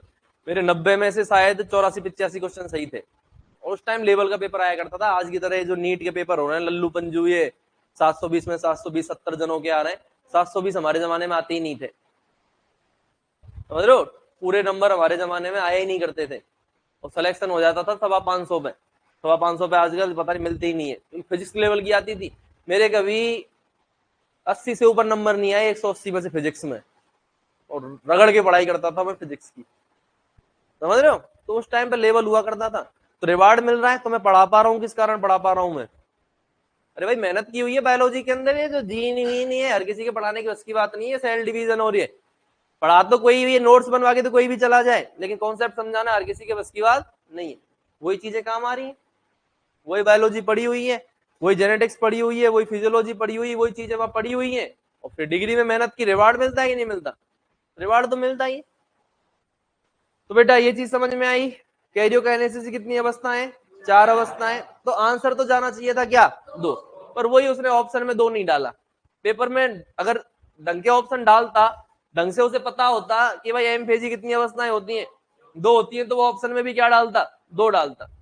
लेकिन वो ठीक है, अरे यार हाँ, कोश का विभाजन नाम की कोई चीज होती थी। कोश का विभाजन मतलब प्रोफेज, मेटाफेज, एनाफेज और टीलोफेज।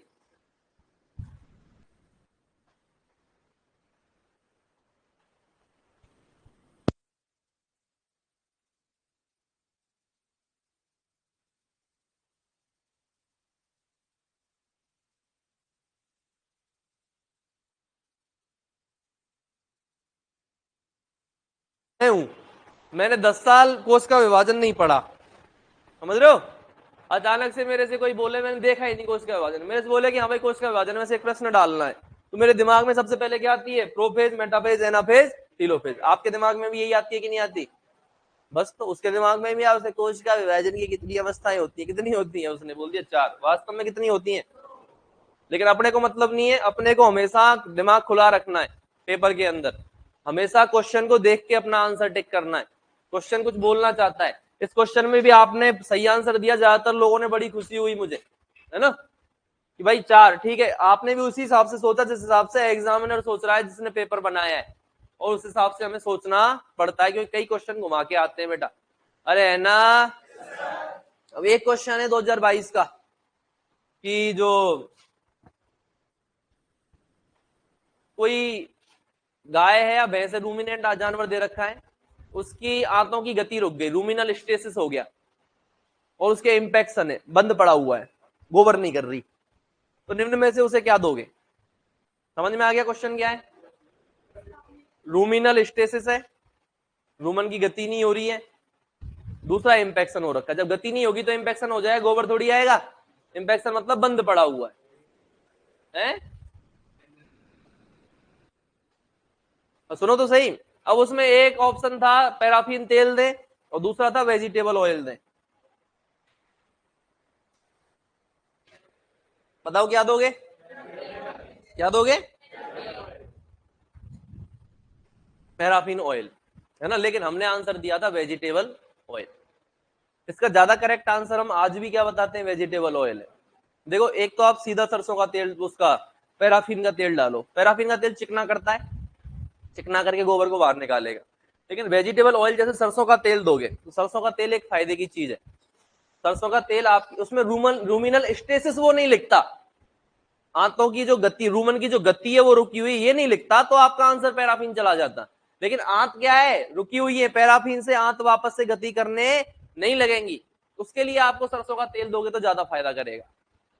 सरसों का तेल आपने देखा हो तो सिर में भी लगाते हैं, तो आंखों में थोड़ी सी जलन करता है कि नहीं करता?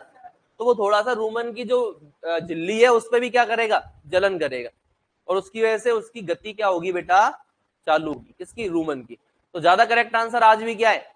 Vegetable oil. तो 80 में से मैं 79 बोल रहा था ना, तो 79 क्वेश्चन बाकी सारे एकदम हमारे आंसर थे। बाकी एक इस क्वेश्चन का आंसर बोर्ड ने क्या दिया था? हमसे अलग दिया था, उसने आंसर दिया पैराफिन तेल। अब हमारे भी ज्यादातर बच्चों का आंसर पैराफिन तेल सही था। भाई हम भी सिलेक्टेड बच्चों से पूछते ना, भाई तुम्हारे क्या हो रहे हैं क्या नहीं हो रहे, तो ज्यादातर बच्चे पैराफिन तेल करके आए थे, तो हमने भी उस पर ज्यादा ऑब्जेक्शन वगैरह नहीं लगाए। क्लियर है? अरे बोलो। तो आज भी ये क्वेश्चन अगर रिपीट होता है यही वाला पैराफिन तेल वाला, तो क्या आंसर लगा क्या होगे, क्या लगा क्या होगे, पैराफिन तेल, क्योंकि अब तुम्हारे पास क्या है, प्रूफ है। भले ही आंसर सही क्या है, वेजिटेबल ऑयल, लेकिन यहाँ सही गलत नहीं, प्रूफ से कोर्ट क्या मांगता है, प्रूफ। 38 जनों की नौकरी गई ना प्रूफ के पीछे। तो पहले छावड़ा ही हुआ करता था सबसे बड़ा, अभी कुछ उसमें जोड़ा था भर्ती से पहले ही, तो नई किताबों में आ गया था कि सबसे बड़ा क्या है, पावर संयंत्र सूरतगढ़। पहले छावड़ा ही था, लेकिन कुछ जुड़ने से कुछ एरिया उसमें बढ़ाया, उसके बाद में सबसे बड़ा कौन हो गया, सूरतगढ़। तो पुरानी किताबों में छावड़ा भी आपको मिल जाएगा, तो बच्चे छावड़ा भी करके आए, छावड़ा से नौकरी लग गए। लेकिन बहुत सारे बच्चे जिन्होंने अच्छे से पढ़ाई की थी, उनको पता था सूरतगढ़ है, वो सूरतगढ़ करके आए, तो सूरतगढ़ करके आए तो उनकी नौकरी नहीं लगी, 1.5 साल का इंतजार करना पड़ा। सूरतगढ़ वाले नौकरी लगे और छावड़ा वाले 38 जने हटे जो मेरिट से बाहर हुए, वो कोर्ट में भी हार गए बेचारे। अभी वैसे ऐसा होना नहीं चाहिए था, किसी के 1.5 साल की परमानेंट नौकरी के सपने दिखा के तुमने उसे हटा दिया, कोर्ट में भी और हार गए वो बेचारे। अभी लिखो ये,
हेलो।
लिख लिया बेटा? हैं? लिखा?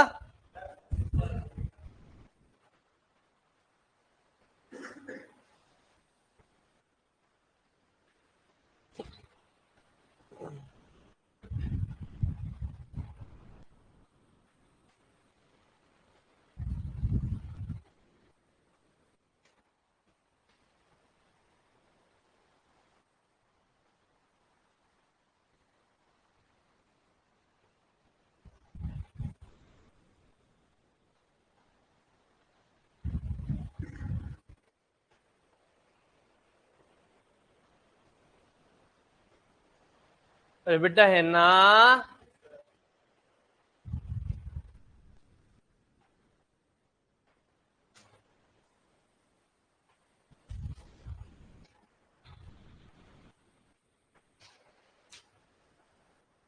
कर दूं आगे?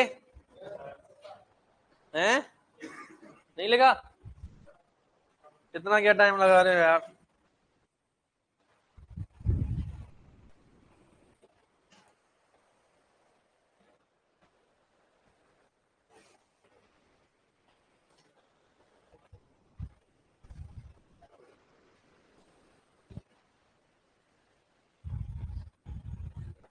चलें?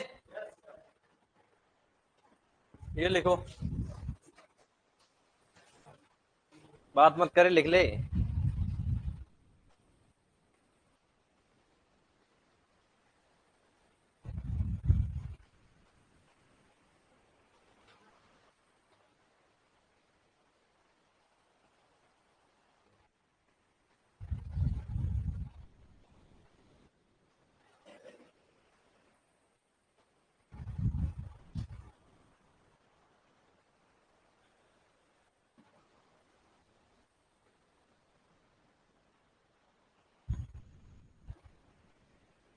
अधिक समय लगता है तो बड़ी हो गई कि नहीं हो गई इंटरफेज? सबसे बड़ी प्रावस्था कौन सी हो जाएगी? इंटरफेज। लिखो, कोशिका चक्र की सबसे बड़ी प्रावस्था होती है। क्वेश्चन है, कोशिका चक्र की सबसे बड़ी प्रावस्था कौन सी है? कोशिका चक्र की सबसे बड़ी प्रावस्था कौन सी है? कोशिका चक्र की सबसे बड़ी प्रावस्था कौन सी है? कौन सी है बेटा? इंटरफेज। आंसर लिख दो, इंटरफेज।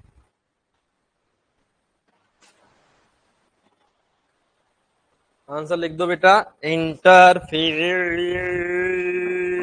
कौन सी फेज? इंटरफेज। है कि नहीं? अरे बोलो। आ जाओ, एक एनसीईआरटी का डायग्राम है, उससे मैं तुम्हें समझाता हूं कि कोशिका चक्र क्या होता है। ये एक कोशिका है, इधर ध्यान दो। क्या है ये? एक कोशिका। इसके अंदर क्या चला?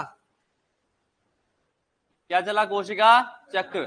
और कितनी कोशिकाएं बन गई? कितनी कोशिकाएं बन गई बेटा? दो कोशिकाएं। और कोशिका चक्र के कितने भाग होते हैं?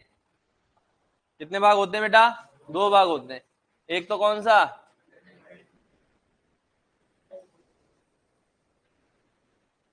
कौन सा फेज? इंटरफेज। दूसरा कौन सा है बेटा? कौन सा?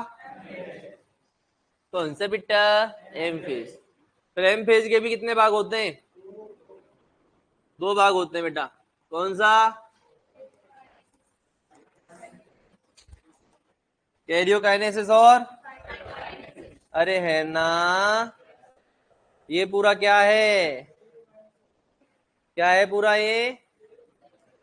कैरियो। और ये पूरा यहां से यहां तक क्या है? यहां से यहां तक तो क्या है बेटा? M phase. और यहां से यहां तक कैरियोकाइनेसिस। है कि नहीं? अब कैरियोकाइनेसिस की भी कितनी प्रावस्थाएं होती हैं बेटा? कितनी होती हैं? एक, दो, तीन और चार। प्रोफे, यहां से शुरू करते हैं। इंटरफेजी कितनी होती हैं?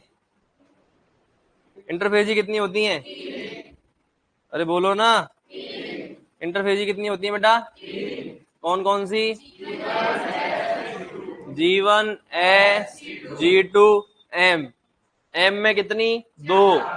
एम में कितनी? दो। कैरियोकाइनेसिस और साइटोकाइनेसिस। कैरियोकाइनेसिस में कितनी? प्रोफेज, मेटाफेज, एनाफेज,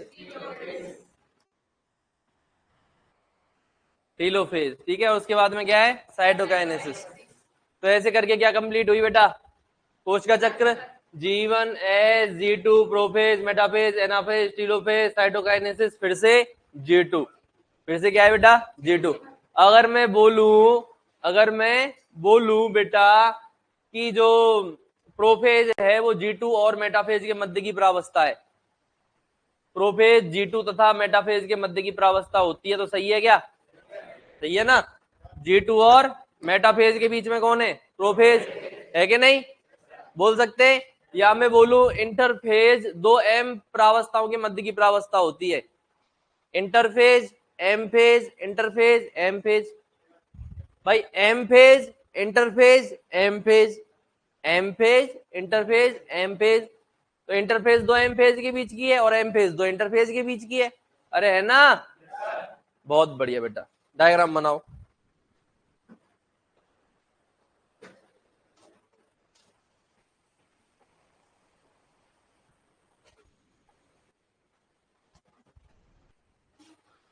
बात मत करे बेटा, लिख, डायग्राम बनाओ।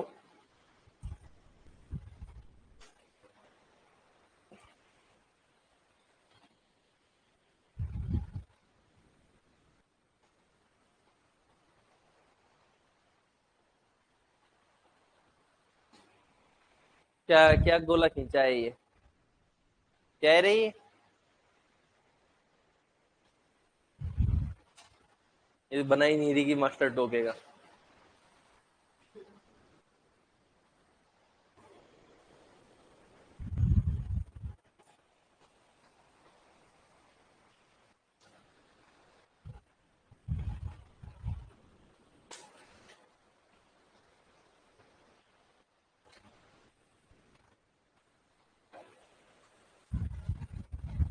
लिख लिया,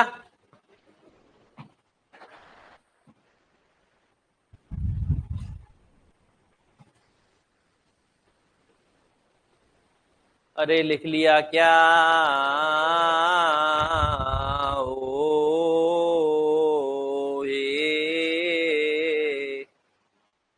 ए ओ ओ ओ ओ ओ ओ ओ।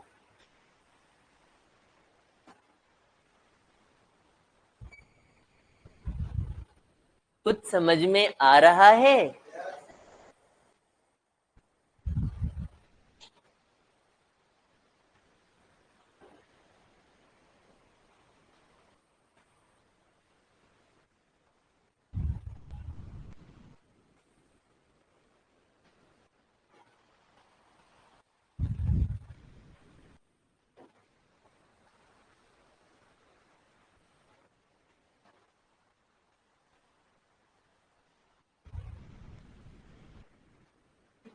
अंकित, कौन है अंकित, अंकित शर्मा, तो ये बेटा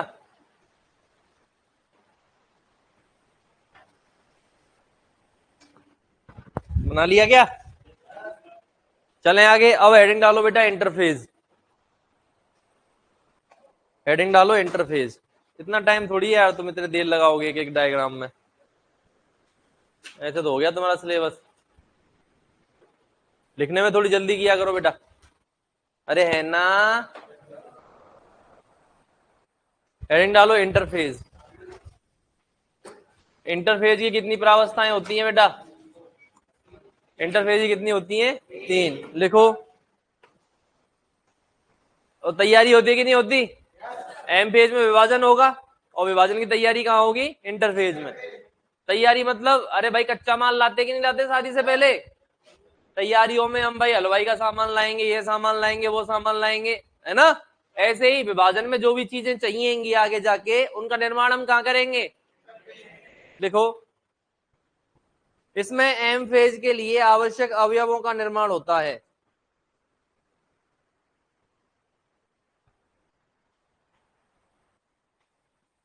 इसमें एम फेज के लिए आवश्यक अवयवों का निर्माण होता है। इसमें एम फेज के लिए आवश्यक अवयवों का निर्माण होता है। इसमें एम फेज के लिए आवश्यक अवयवों का निर्माण होता है।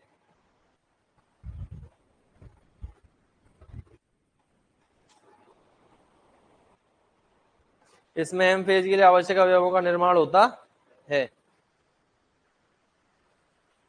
ना। अधिक सक्रिय होती है और दूसरा क्या है बेटा, विभाजन की तैयारी होती है। लिख चुके हैं अपन। अगला लिखो, इसे दो एम फेज के मध्य की प्रावस्था, इसे दो एम फेज के मध्य की, इसे दो एम फेज के मध्य की प्रावस्था भी कहा जाता है। इसे दो एम फेज के मध्य की प्रावस्था भी कहा जाता है। इसे दो एम फेज के मध्य की प्रावस्था भी कहा जाता है। लिख लिया। अगला पॉइंट, इसकी तीन उपप्रावस्थाएं होती हैं।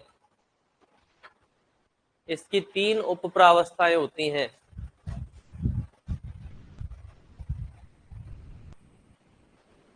इसकी तीन उपप्रावस्थाएं होती हैं। कौन कौन सी? G1S G2। अब सुनो मेरी बात, कौन कौन सी है बेटा? G1S G2। अरे है कि नहीं? है ना। G1 का मतलब क्या है? Gap one. G1 का मतलब क्या है? Gap one. S का मतलब होता है बेटा सिंथेसिस फेज। कौन सी फेज? या फिर संश्लेषण प्रावस्था। कौन सी प्रावस्था? संश्लेषण प्रावस्था। और इसका मतलब होता है बेटा गैप टू फेज। कौन सी phase? Gap one synthesis phase और गैप टू फेज। कितनी फेज हो गई? तीन फेज हो गई। सीधे बैठो। मर गए क्या? रेड, कमर सीधी, सावधान। कमर नहीं है क्या तेरे? है तो सीधी कर। कि मैंने बोला तब भी ऐसे और नहीं बोला तब भी ऐसे। तो बेटा कौन सी फेज है? सिंथेसिस फेज है। अब इस पे फोकस करना, ये सबसे इंपॉर्टेंट फेज है क्वेश्चन के तरीके से भी और घटनाओं के तरीके से भी। कौन सी फेज बेटा? S phase. सबसे इंपॉर्टेंट क्यों है? क्योंकि यहां पर होता है बेटा डीएनए संश्लेषण। क्या होता है यहां पर? डीएनए संश्लेषण होता है, या फिर मैं बोलूं डीएनए की कॉपी बनती है, या डीएनए का द्विगुणन होता है। डीएनए डबल होता है कुल मिला के। डीएनए इतना है तो डबल हो जाएगा, डीएनए एक है तो दो हो जाएगा, चार है तो आठ हो जाएगा। डीएनए डबल कहां होता है? डीएनए डबल कहां होता है? क्वेश्चन आता है डीएनए का द्विगुणन कहां होता है? कहां होता है? रेप्लिकेशन मतलब रेप्लिका। रेप्लिका मतलब प्रतिकृति, प्रतिकृतिकरण। डीएनए प्रतिकृतिकरण मतलब डीएनए का डबल होना। तो डीएनए डबल कहां होगा? डीएनए की कॉपी कहां बनेगी? डीएनए डुप्लीकेशन या द्विगुणन कहां होगा? डीएनए से डीएनए कहां बनेगा? डीएनए की मात्रा दोगुनी कहां हो जाएगी? डीएनए संश्लेषण कहां होगा? सबका मतलब एक है। सबका मतलब एक है। डीएनए कुल मिला के संश्लेषण होता है, डीएनए डबल होता है। अरे है ना। ये इतनी इंपॉर्टेंट फेज है, इतनी इंपॉर्टेंट फेज है, इतनी इंपॉर्टेंट फेज है कि इसके नाम के आधार पर इसका और उसका भी नाम देना पड़ा। कैसे? डीएनए संश्लेषण प्रावस्था से जस्ट पहली प्रावस्था ये है कि नहीं? अरे डीएनए संश्लेषण प्रावस्था से पहली वाली प्रावस्था है तो क्या बोल देंगे? पूर्व डीएनए संश्लेषण प्रावस्था। सही लिखा है क्या मैंने? सही था क्या? संश्लेषण, पूर्व डीएनए संश्लेषण प्रावस्था। इंग्लिश में प्री डीएनए सिंथेसिस फेज। अरे कौन सी फेज? और ये क्या है बेटा? फर्स्ट डीएनए संश्लेषण, संश्लेषण प्रावस्था। Post DNA synthesis phase. कौन सी फेज है? Post DNA synthesis phase. Clear है मेरी बात? अरे बोलो। ये जो पूर्व डीएनए संश्लेषण प्रावस्था है, यहां अधिकतर आरएनए और प्रोटीन बन जाएंगे। कच्चा माल ही तो बनाना है इन तीनों में ही। यहां क्या बन जाएंगे? अधिकतर आरएनए और प्रोटीन बन जाएंगे। किसके अंदर? जीवन के अंदर। लिखो फटाफट। जीवन प्रावस्था, गैप वन प्रावस्था, ये तीनों नाम लिखो एक नंबर डाल के। तीनों प्रावस्थाएं होती हैं, लिख लिया ना, उसके बाद एक नंबर डाल के जीवन प्रावस्था या गैप वन प्रावस्था।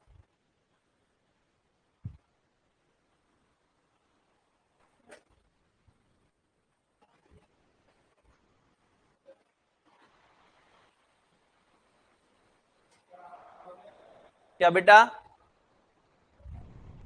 है? मैं लिखाऊंगा, अभी हेडिंग डालो बस, जीवन प्रावस्था, गैप वन या पूर्व डीएनए संश्लेषण, इतनी हेडिंग डालनी है बस। फिर इसमें लिखो, बोल तो ऐसे रहते लिख लिया हो इतना। लिखो, इस प्रावस्था में अधिकतर आरएनए एवं अधिकतर प्रोटीन का निर्माण हो जाता है। इस प्रावस्था में अधिकतर आरएनए एवं अधिकतर प्रोटीन का निर्माण हो जाता है। अधिकतर आरएनए एवं अधिकतर प्रोटीन का निर्माण हो जाता है। आगे जाके नए कोशिकांगों की जरूरत पड़ेगी कि नहीं पड़ेगी? भाई 1 से 2 कोशिकाएं बनाओगे तो कोशिकांग भी चाहिएंगे, तो लिखो इसमें नए कोशिकांगों का निर्माण हो जाता है। इसमें नए कोशिकांगों का निर्माण हो जाता है। इसमें नए कोशिकांगों का निर्माण हो जाता है। इसमें नए कोशिकांगों का निर्माण हो जाता है। समझ में आ गया? अधिकतर आरएनए प्रोटीन बन जाएंगे और नए कोशिकांगों का क्या होगा बेटा? यहां पर निर्माण होगा। अब लिखो एस फेज 2 नंबर डाल के, एस फेज या संश्लेषण प्रावस्था।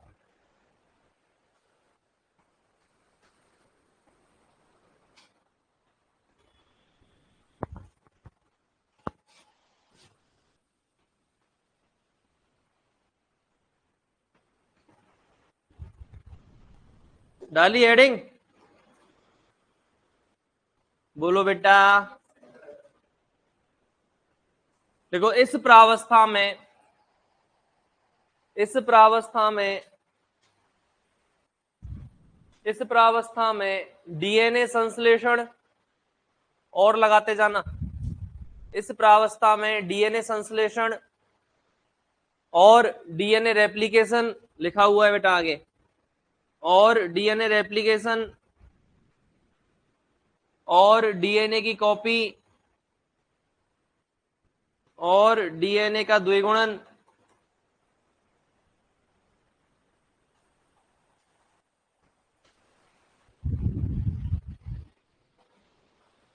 होता है। अर्थात डीएनए संश्लेषण, डीएनए रेप्लिकेशन, डीएनए की कॉपी, डीएनए का द्विगुणन, और करके लिख दो, अथवा अथवा अथवा। और का मतलब अथवा है ना, यहाँ डीएनए संश्लेषण अथवा डीएनए रेप्लिकेशन अथवा डीएनए की कॉपी अथवा डीएनए द्विगुणन होता है। अर्थात डीएनए की मात्रा 2 गुनी हो जाती है। अर्थात डीएनए की मात्रा क्या हो जाती है? 2 गुनी हो जाती है। अर्थात डीएनए की मात्रा 2 गुनी हो जाती है।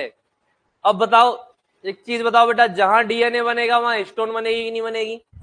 डीएनए और हिस्टोन प्रोटीन तो साथ साथ चलती है कि नहीं चलती? क्योंकि डीएनए को बांधने का काम कौन करती है? Histone protein. तो बेटा याद रखना, यहाँ क्या है? हिस्टोन प्रोटीन भी बनेगी। तो लिखो हिस्टोन प्रोटीन का निर्माण होता है। हिस्टोन प्रोटीन का निर्माण होता है।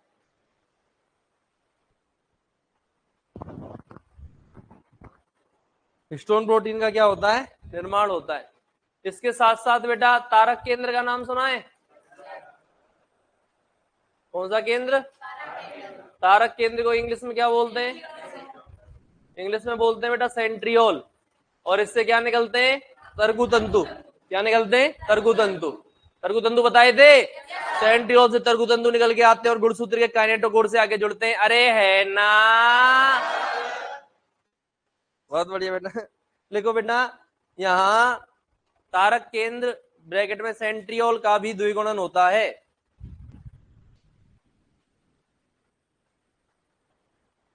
यहाँ तारक केंद्र ब्रैकेट में लिखना, सेंट्रियोल का भी द्विगुणन होता है।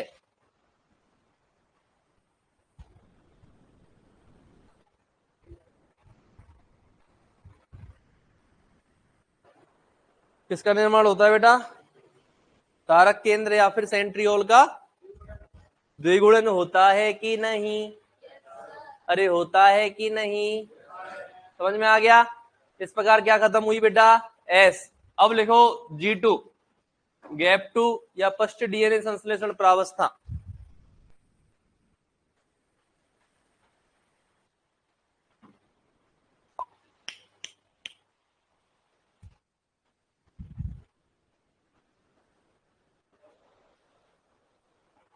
लिख लिया क्या? बोलो ना, बोलो बेटा, लिख लिया? अब देखो, कल मैंने एक चीज बताई थी बेटा, तरकु तंतु। अभी उसकी तो बात कर रहे थे अपन। तारक केंद्र से क्या निकल के आते? तरकु तंतु। निकलते कि नहीं निकलते? तरकु तंतु को इंग्लिश में क्या बोलते हैं? तरकु तंतु को इंग्लिश में क्या बोलते हैं? Spindle fibre.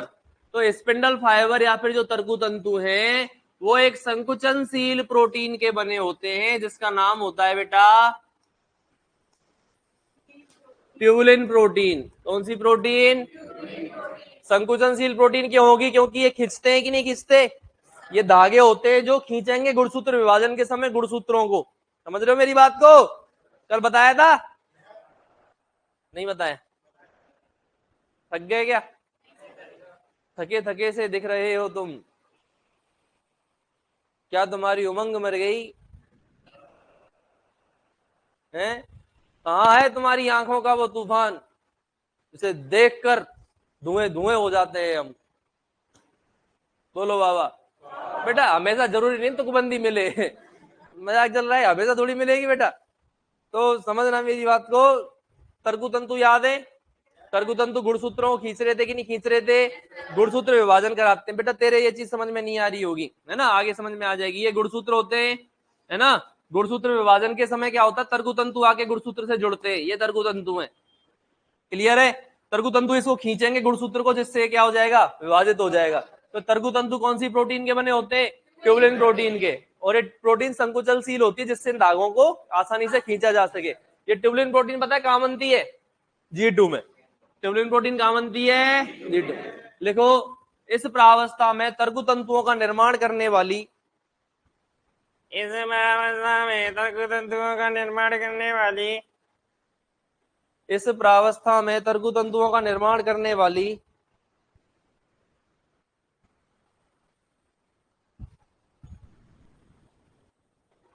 इस प्रावस्था में तरकु तंतुओं का निर्माण करने वाली ट्यूबुलिन प्रोटीन का निर्माण होता है। इस प्रावस्था में तरकु तंतुओं का निर्माण करने वाली ट्यूबुलिन प्रोटीन का निर्माण होता है।